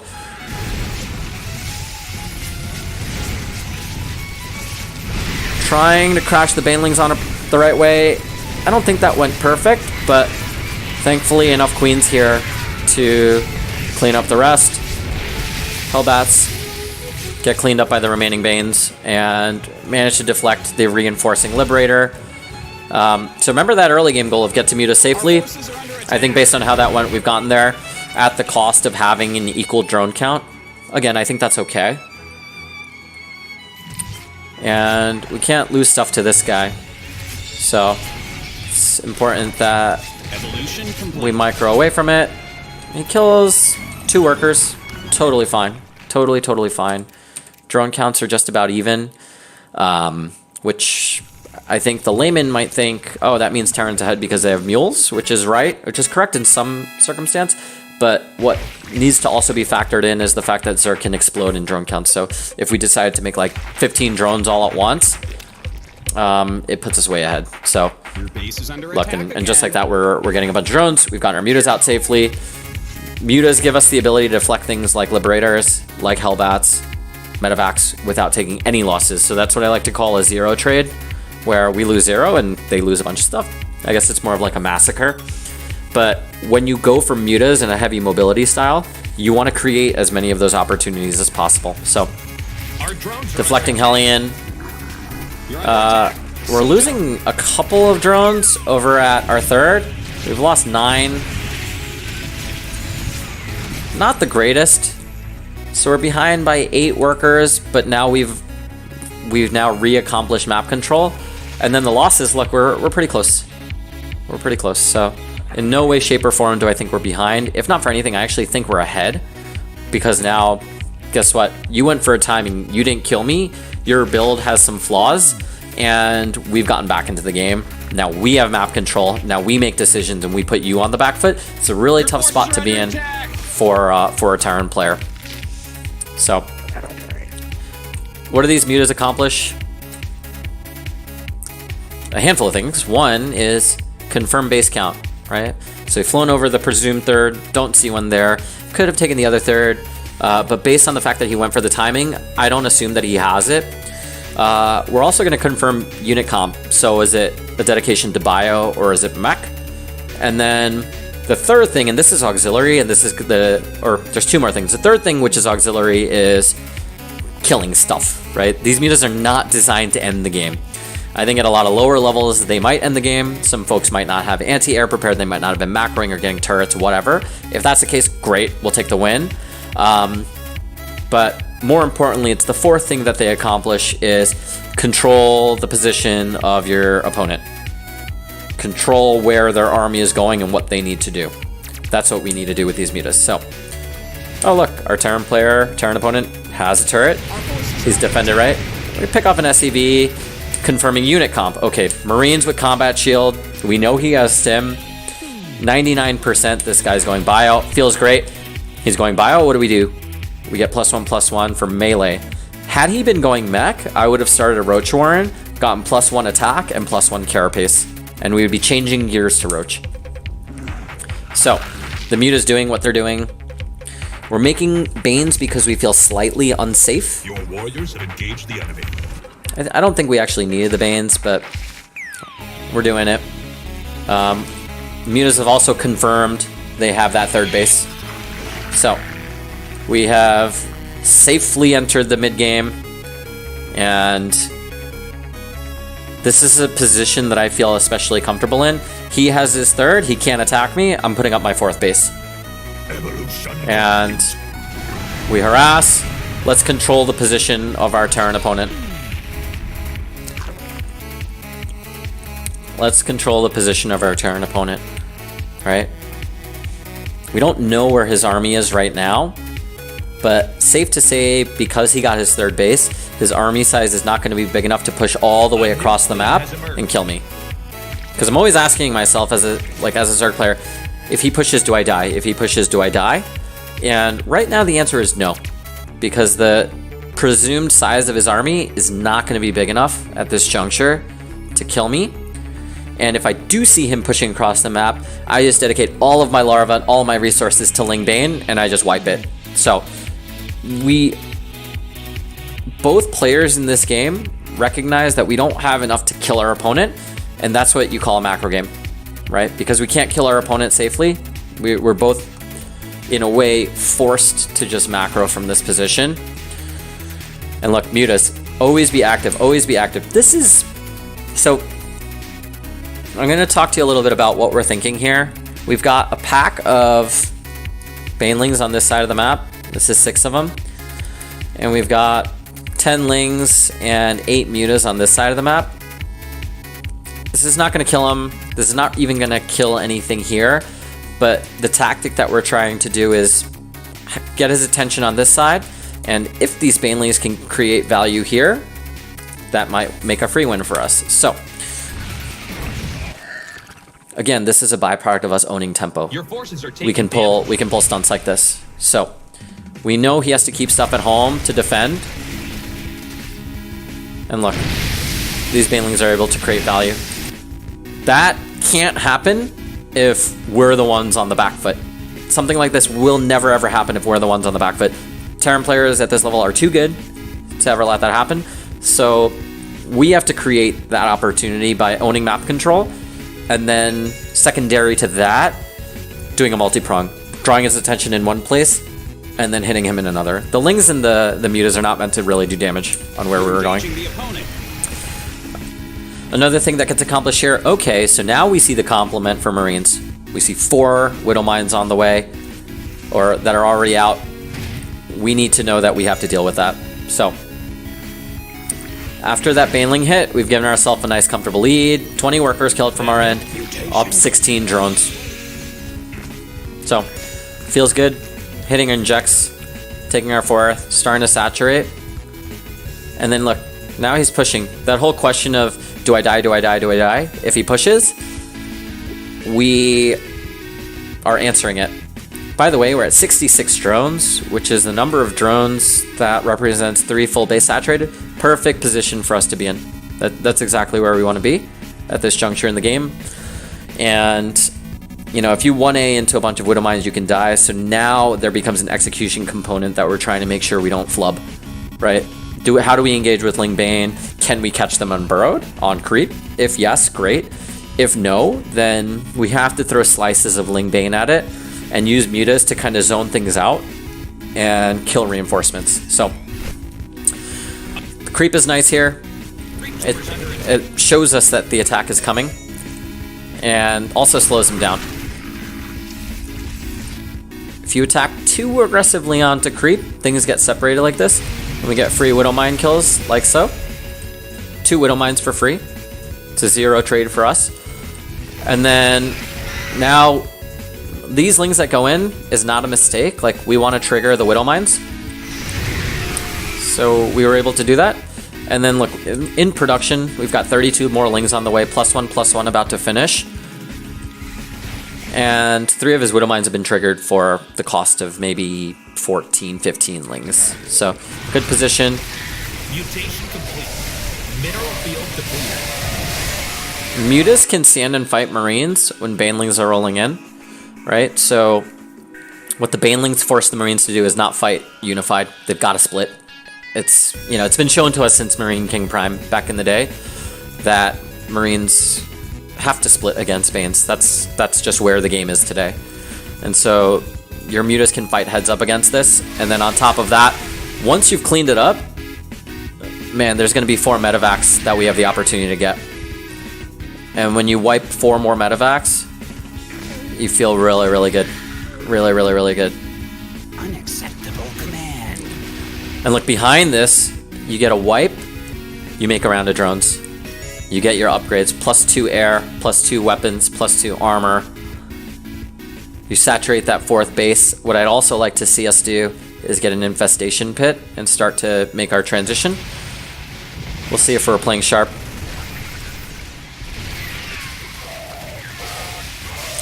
Look, still nothing here that shows us that we need to run away. And we get the victory there. So we didn't get the chance to see if we would have transitioned, but this would have died. Maybe not the command center. Maybe he would have had enough clumped up stuff behind it, but we would have gotten almost all the SCVs. And then this is a non-factor. Don't worry about that. GG, minivan. What's up, dude? But yeah, pretty clean game. Aside from the fact that our Lings literally YOLO'd into like 6 Hellions down here.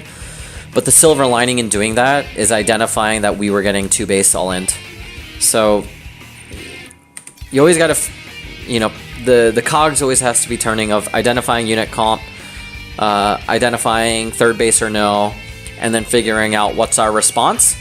And sometimes the answer is you don't change anything, right? We're still going up to mutas as fast as we can. And then the other response is, oh crap, like he's doing something a little bit quirky, like a Hellbat Marauder all-in. Or Hellbat Marauder timing. And in those scenarios, what's the slight little difference that we do? And for us, it was getting Baneling sooner, getting Baneling speed, and then getting the wipe, and then delaying our mutas for just shortly thereafter. And then the whole time, like, trying not to lose drones to Liberators and doing all, like, the execution stuff. You can't... That stuff's not teachable, right? Like, that comes with experience and practice. To be able to, like, micro your drones away from Liberator and stuff like that. But from pure decision-making wise, like, that's what I'm hoping you guys take away from stuff like this. So we've got one more game to analyze, and this is I've saved this one for last because I think this is the best macro game example. And then we're also facing Uppatry, who, you know, is a pretty strong Terran player, and he's also a really cool streamer. And we have a lot of epic battles. He takes games off of me, I take games off of him.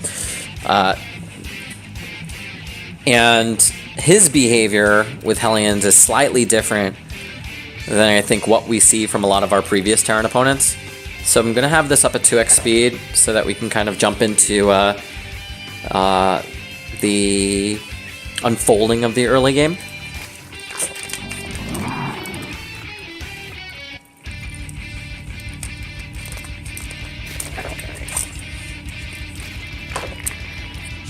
So, reviewing our early game broad strokes strategies and goals is getting our standard opening down, getting our early third, don't miss injects ever, identify his opener, Hellions or 2-1-1, and then own the map as much as possible and counterattack when the opportunity is right.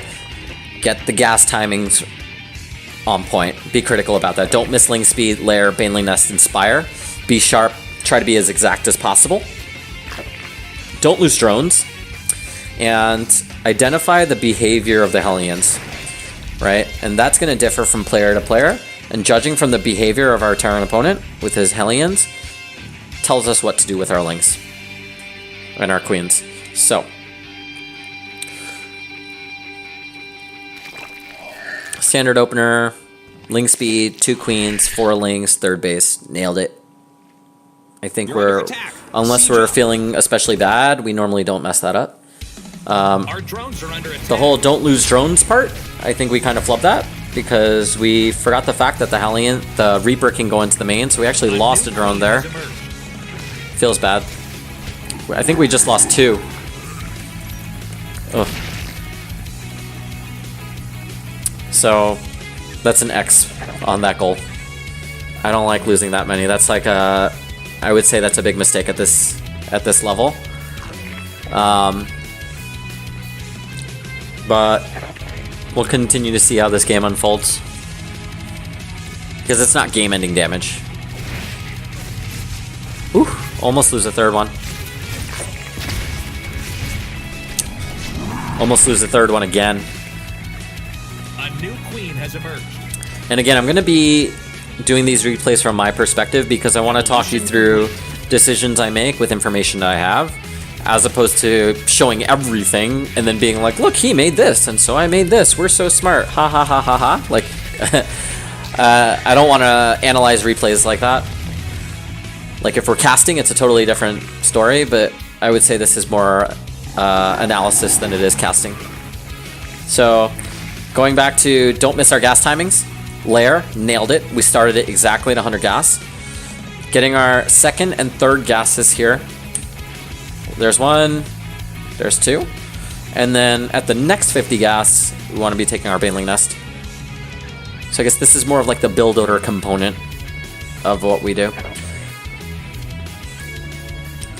Okay. I'm gonna back up here because I wanna talk through just, this is more of a tactic. My Lings are out on the map. I don't want him to know where they are, right? I don't want him to know how many they are. I don't want him to know where they are. I don't want him to know the intention of what these Lings are. Obviously, they're for counterattacking. Look where they are. So, we still haven't identified unit comp, and we need to do that without giving away our Ling position, numbers, and intention. And so, a cute little thing to do here with these Lings is don't show the whole thing, don't poke with the whole thing. Poke with one, right? And don't show him where it's coming from, right? So, I've queued it up so that it looks like this Ling. See, look at the line. I've queued it up so that he's taking a path that makes it appear as though he's coming through the middle. Because if the Ling came skirting around here, if we just right-clicked him in here, he'll skirt around here. And look, then the Terran player is left wondering, why'd the Ling come from down here? And if it came from down there, where's his buddies? Like, wouldn't he have a couple more with him?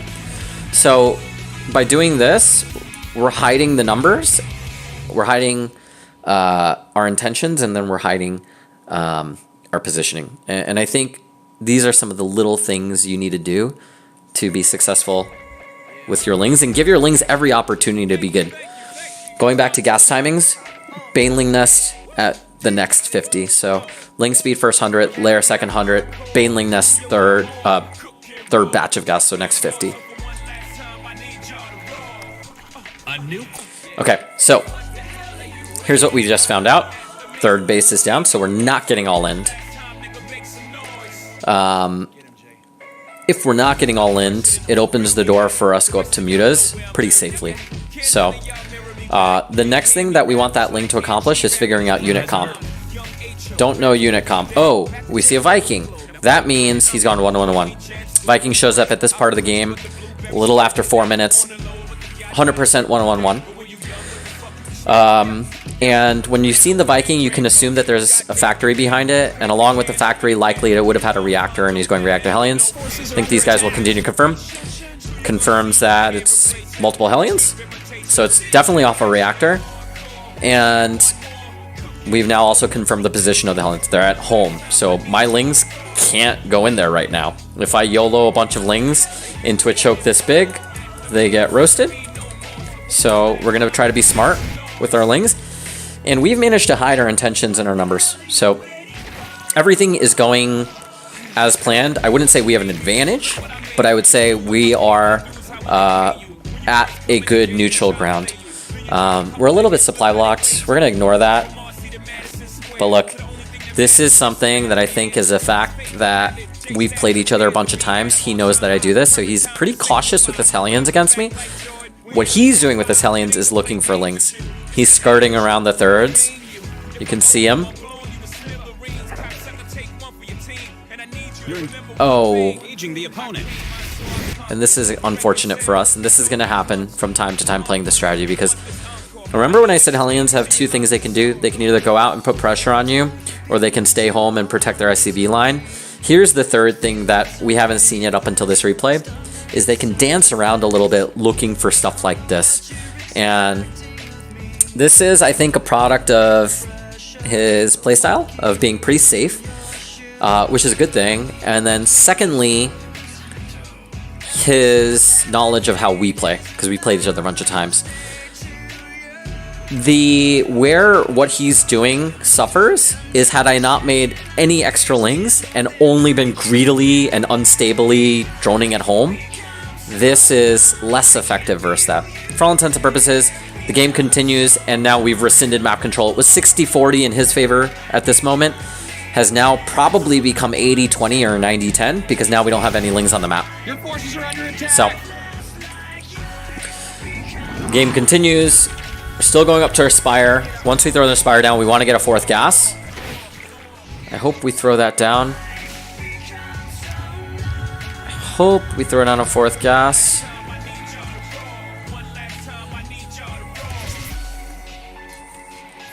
I guess we are a little negligent. He loses a Hellion to our Queens. And this is a suspect judgment call from him to enter the Nat. I guess him thinking that we were just droning behind it, he wants to go and see if he can get some kills. We were safely making Lings so that we prevent stuff like this doing too much damage. So, still have only lost the 2 drones to the Reaper. Feels pretty good here. He scans our main, confirms our tech. Sometimes Terrans will do that too. Totally fine with that. Like, that doesn't bother us. We're not trying to hide what we do. We're just trying to get to what we're trying to do safely. If it is hidden, it's like a nice little extra bonus for us. So, Spire on route, double Evo chamber. Would love to see us take a fourth gas. There it is. A little bit late. So, minor mistake. And now because his Hellions are dead, we need to go out on the map. So we've got a couple of Lings taking towers. We've got a couple of Lings checking for third bases, whether or not they get established or not. And then we're starting our mutas. So at the juncture of us starting our first muta pop, it's always interesting to see the worker count. Sometimes we're slightly ahead, which is the case here. Sometimes we're dead even. And then sometimes we're slightly behind. That range, if as long as it's within like 5 or 6 drones, I feel like that position's totally fine. And I'm really, really comfortable with that. Even on same number of bases, we know he has a third command center. It's not on site yet, so even better for us. But it's a scenario where, okay, to me, we've entered the mid game. And so now we start to think about and I'm going to take a pause here. I'm starting to think about the mid-game broad strokes, strategies, and goals. One of the goals is Muta's out without taking drone damage. Check. We've only lost 2 drones. It was to the Reaper, and it was us kind of being a little bit stupid. But I would say we've accomplished that. We didn't lose any drones to the Hellions, which is really great. And we've managed to even erase the Hellions. That's a nice little extra bonus. Identify unit comp, bio or mech. Don't think we've quite done that. But between now and when we're like done with +2/+2, we're trying to accomplish all of these things. Have enough mutas to fight 8 or 16 marine drop, so a 1 or 2 medevac drop heads up. I don't want to have to use lings as well to defend those drops. I want to be able to even just clear it with mutas, so getting a muta cloud that big changes the personality of the game. Compete in the upgrades race, right? So I never want to be behind 2 full upgrades. If we're 1-1 versus 2-2, I'm totally fine with that. I just never want a fight to take place where he's 3-3 and we're 1-1, or he's 2-0 and we're 0-0. Those fights get really, really ugly. 66 drones as safely as possible. We have 53 right now. We're making 3 more, so we're at 56. So between now and when we're done with 2-2, can we be at 66? We'll find out. Macro hatch at 3rd. We've started that. So I feel like we can check that box. Don't make Banes unless we have to, right? Don't make Banes unless we think we might be pushed and die. We want more of our gas being poured into mutas up front. So those are the goals at this juncture in the game.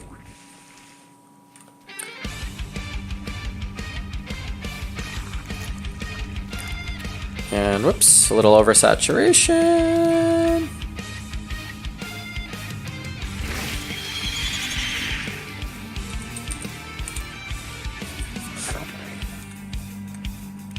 Preacher SC, what's up, dude? I'm gonna take a pause from the replay right here.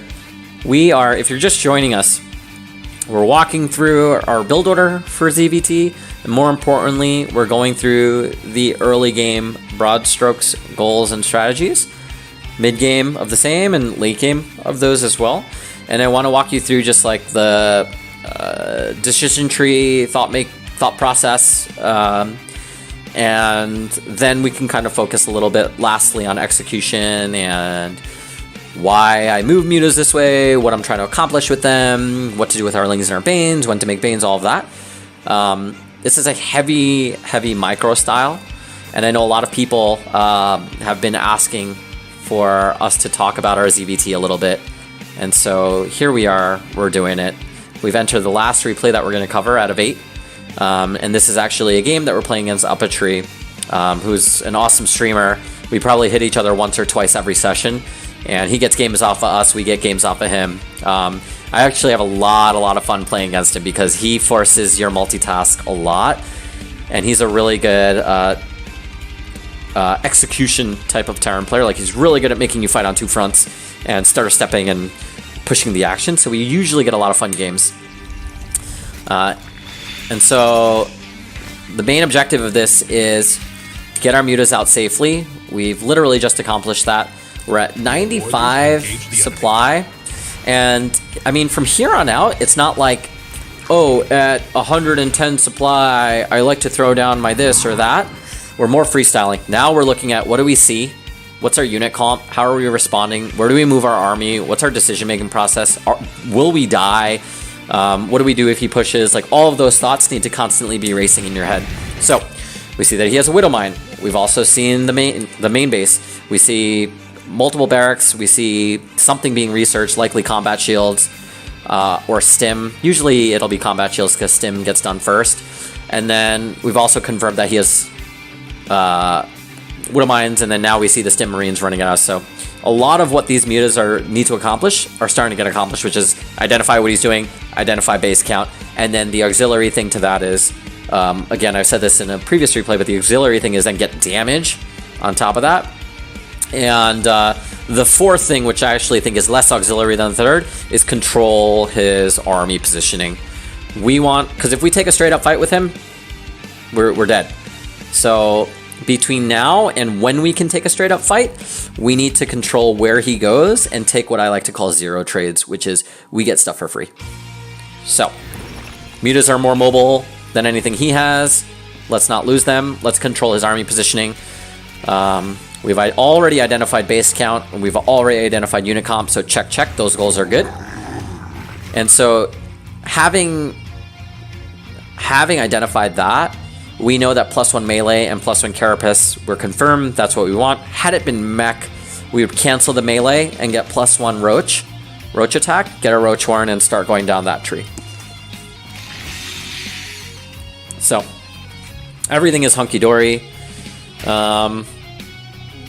Mutas are now looking to control his unit positioning, control his army, get little pickoffs like this. Again, those are the nice-to-haves. Running away. When you pull the mutas back, that's when you do inject, inject, inject, produce, upgrades, take bases, and we're doing just that. You don't do that stuff while your mutas are fighting over your opponent. It's just, that's how you lose a million mutas. We want our lings doing stuff too. So on this map, you want to break down the rocks. You want this map to breathe as much as possible.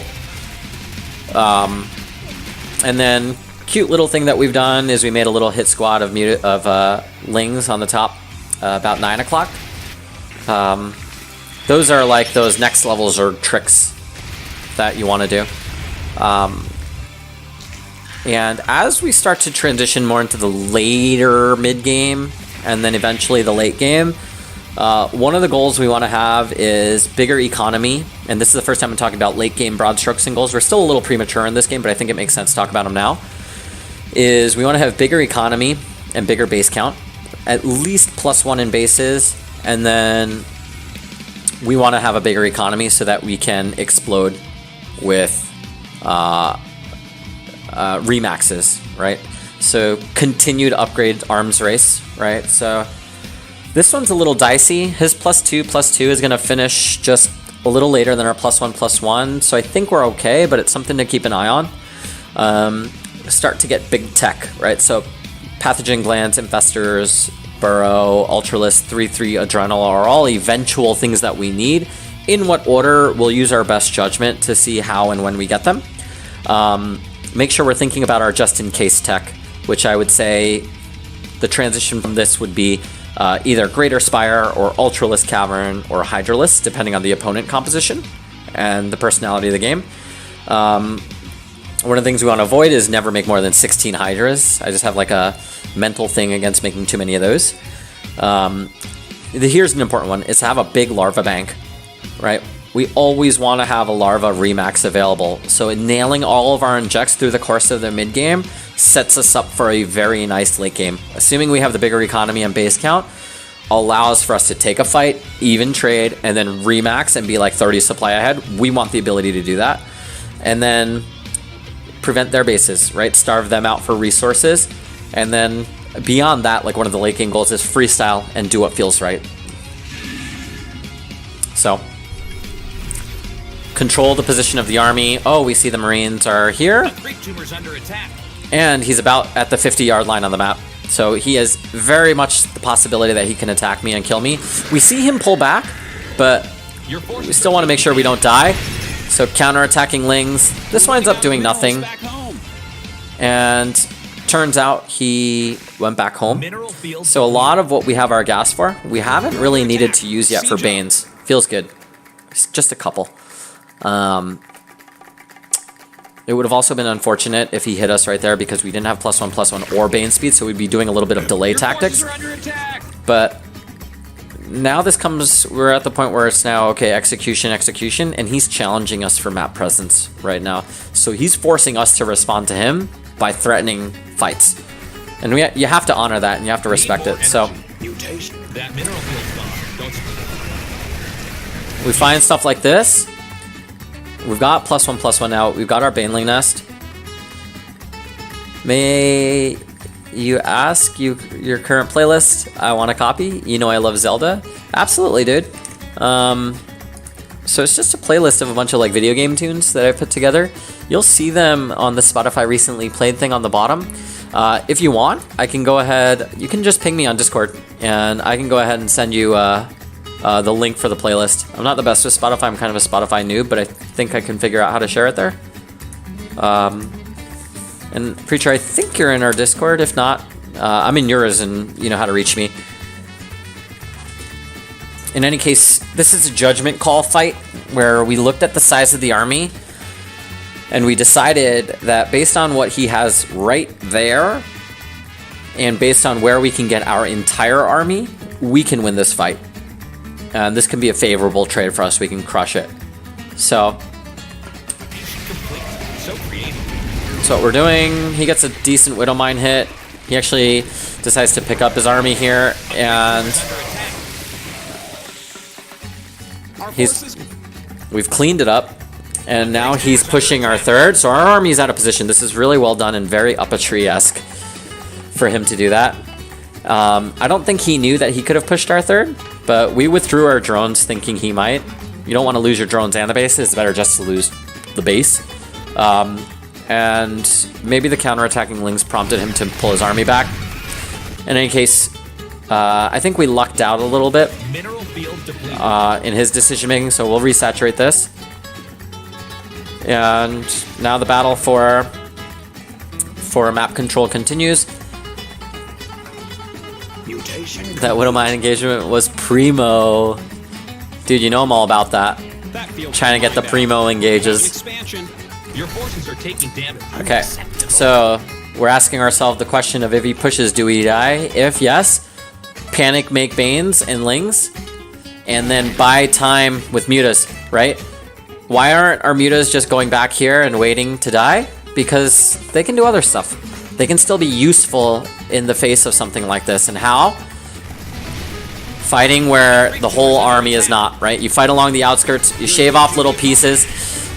Look, you can start to target the ones in the back, you can start to target the medevacs, and he has to pull his Marines back to try to fight that. And we've bought ourselves enough time for our Banes to morph, right? This could have easily snowballed way badly had he gotten on top of the morphing Banes, and then we probably lose. So we're playing on the razor's edge in moments like this. And what are our Mutas doing? Instead of flying over Widowmine, Widowmine, Widowmine, Widowmine, Widowmine, we're qualifying and we're checking for reinforcing stuff. Is it a parade push or is it just a clumped up attack where he's macroing back at home, right? This is really important. If we saw like a trail of units, we use this to kill it. If we don't, then once we see the Widowmines all get triggered, we can come back and try to clean up everything that's left with the Mutas. So that's the decision that we need to make. And there's nothing our opponent can do about that. We get to make that decision without our opponent getting to do anything about it, because Mutas are more mobile. So we'll see how this engage goes. Mutas targeting the medevacs, high priority targets. We get the wipe. And now look where we're at. 5 base, pretty safe. Against our presumed 3 base opponent, we're up 30 supply. And here's the most important thing about that engage is, first of all, we're at 85 drones, that's besides the fact, but we're at 21 Mutas still. So our Muta clump hasn't diminished in value. You'll find a lot of Zergs panic and fight with everything right away, and that they might clean the whole thing up, but their Muta number might be at 10 instead of 20. And what you're able to do with 10 is so different than what you're able to do with 20. So we feel pretty safe. Gonna respread creep, going to re-inject. Oh, we noticed that there's still Widowmines there. You know what? We're gonna qualify, make sure he hasn't taken his 4th.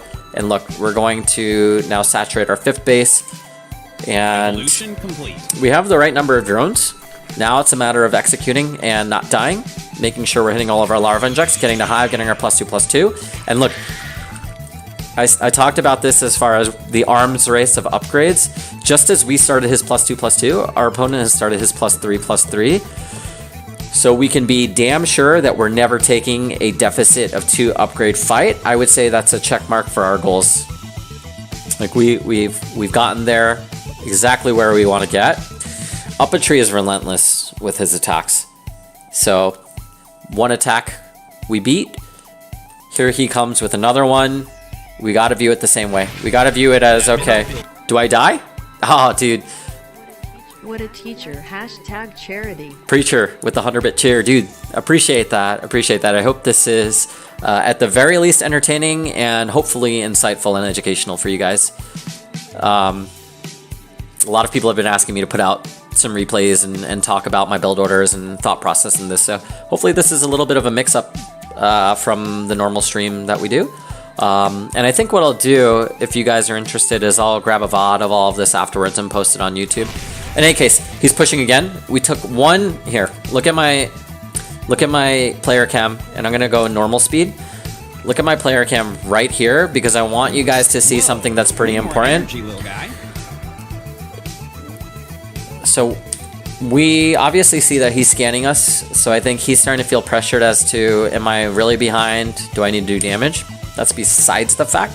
Here's the really important thing that happens.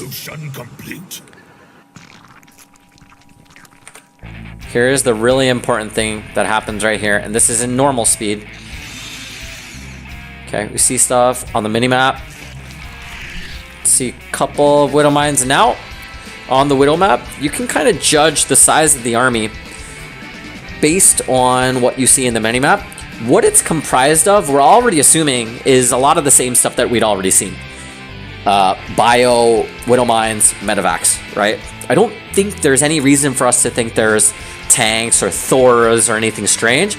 And then the other thing is the pixels that tanks and Thors are on the minimap are bigger sized than what we see on the minimap. So we're starting to form an opinion as to what's coming, and the cogs are turning as far as, oh my god, do we die if we fight this heads up? We don't have that many Lings out right now. We have 32 and we have 4 Banes. Probably not enough. Let's take a peek. Let's requalify. And here's what I'm talking about that's kind of important, is right over here. It's so sudden.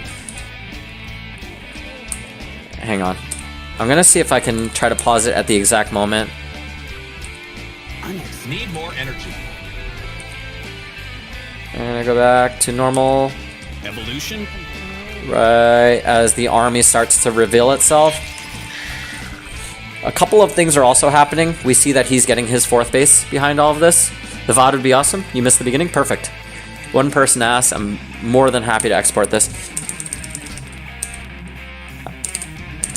I'm gonna do it really slow, almost frame by frame, because all I need to do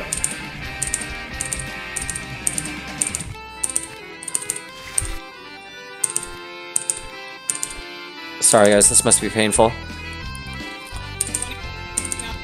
All I need to do is get a quick look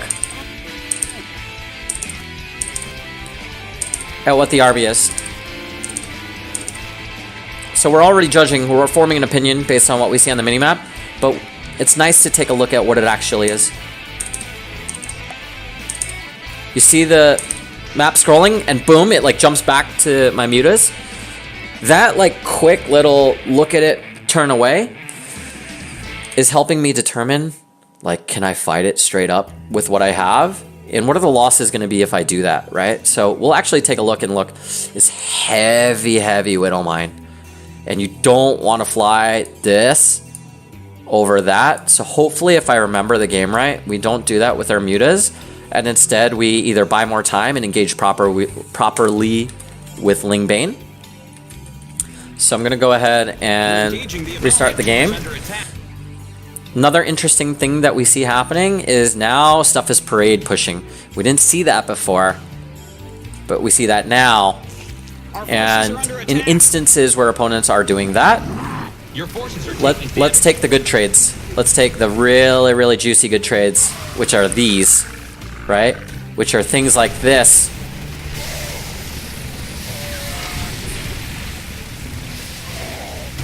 It's okay, 2 mutas go down to that. No biggie. And yes, we've lost that 3rd base, but we couldn't really fight it straight up with the mutas because our Banes were still morphing. So we have to do something with our mutas. Activity is super duper important. Right? And wisely, our opponent gets out. Snipes the bases. That also had the macro hatch. Pretty unfortunate. and gets out. But you know what? We're not letting him do it for free. It's coming at a cost. So that's the consequence to his action. We're making him lose a lot of stuff back home. So we're going to let it get a little bit further along. We lose a couple mutas on the escape. That's a little bad on our part, but for all intents and purposes, I view that as a not the worst trade. Like, I think we still got the worst end of it, but I don't think it's like giving him the lead. And I want to talk a little bit about consequence, right? So there's consequences to everything that takes place in this game. If you kill a base for Zerg, what have you hampered? You've negated all the mining that takes place, so potentially resourcing less. You've reduced his production ability. So everything that he did gives him value for like 2 minutes from now. It doesn't actually accomplish him anything in like the straight up fight perspective. That type of consequence is more what happens later has been hampered due to the fact that he's killed those hatcheries.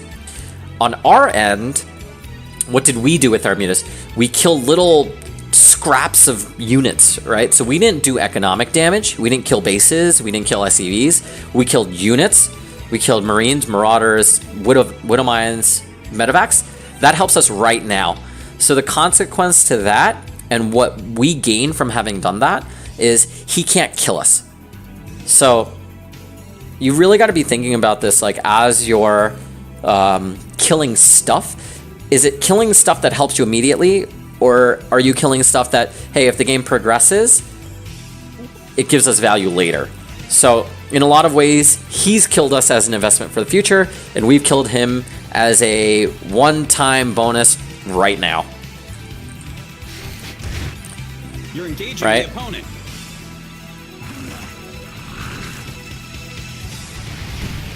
Your forces are under attack. Like this thing that he's coming out with right now and pushing us, he can't kill us. We're continuing to kill little scraps of units here. It's nice to get these pickoffs. This is so bad from our end. We lost view of the watchtower, so we couldn't tell if this army was pushing down. There's like 5 avenues on this. There's like Main Street, right? I would say this is whatever, the south attack path, the north attack path, and then the very north attack path and the very south attack path. If he kills this watchtower, we don't know if it's coming through here, if it's coming through here. If we have a creep pathway here, so we would know if he's coming down Main Street. Or his third option would be just to withdraw and go back home. And so he wisely, upon killing the watchtower, takes an unorthodox attack path of the utmost north. He sacrifices his own positioning. Like if we attack down that way, then he's out of position, but he's the one bringing pressure. How many mutas to kill the Widow Mine before I get wrecked? Like how many, if you're asking how many to one-shot it, I don't actually know the answer to that. It'd be good to figure that out in the unit tester though. But we're going to lose this base and hopefully not lose too many drones. What have we lost? 14 total. Still on a healthy drone count. And our mutas are out of position. They're so far from being able to help out in that fight that I need to do something else with them. Right? Let's find value. So again, I preach activity with this. And here, we find his 4th base.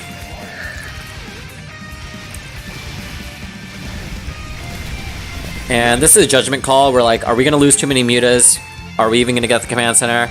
My thinking is, whatever we lose, it's worth it to kill this thing. And so we go ahead and do that. Awesome trade for us. We're not killing units. Now remember that that's an investment for... This killing a command center is an investment for the future. We've lost some drones, but we've managed to preserve our hatch. And this is really, that's just serendipity because we weren't paying attention and easily those Widow Mines could have wiped all of those Banes right there. We got pretty lucky. And this is a nice... Meanwhile, we were transitioning to our later game stuff. Infestation Pit, Pathogen Glands, Infestors, Adrenal Gland, +2/+2, which will eventually be +3/+3 in our hive. So that was a really nice fungal. He wasn't paying attention there, so a little bit of luck from our end. He's had a little bit of luck from his end in terms of finding the right attack path to attack down. And we've retaken that older third base. We're going to retake this watchtower. Still looking for army, right? We're looking at it. This thing's pretty big. Gotta get Banes. Gotta get Banes. And what are we going to do with our mutas? Find value, right? Like find things to kill without losing them. Checking for the parade. It's not a parade, so we know exactly like the size of the army we need to fight. And I think we lose that hatch and then finding value with our mutas. So whether it be to come back to help clean this up or go harass, we've got to do one of or the other. And so our decision was, you know what, we're going back to harass. He kills our base in the making, we kill his base in the making. Net, it's a pretty even trade there. The added benefit is we're getting a little bit extra free kills here. Getting more Marauders, and we're also getting to see more. And we're getting to see what his army is going to be comprised of. Finding more 0 trades. And now look, we know there's a pretty big bio mine, MMM ball with Widow Mines. How we engage this is less strategic and more just execution. Don't let one Widow Mine fucking wipe everything. So there's a poke in, pull back. Right? There's a poke in, pull back. And look, the mutas have accomplished so much here. And I think he's so discouraged by how many infestors and banes here that he knows I'm rock solid. And 22 more lings on the way. We have our +2/+2. We have Adrenal. And so this position's awesome. He's 3 base. He's dry. He's dry. And he's pretty dry here. So all of those investments for the future that we were making, this is where it gets realized. That's the GG timing. That's the win condition for us. So Mutiling Bane Infestor, pretty good comp. And then if you're able to execute it on top of that, then you're able to win games.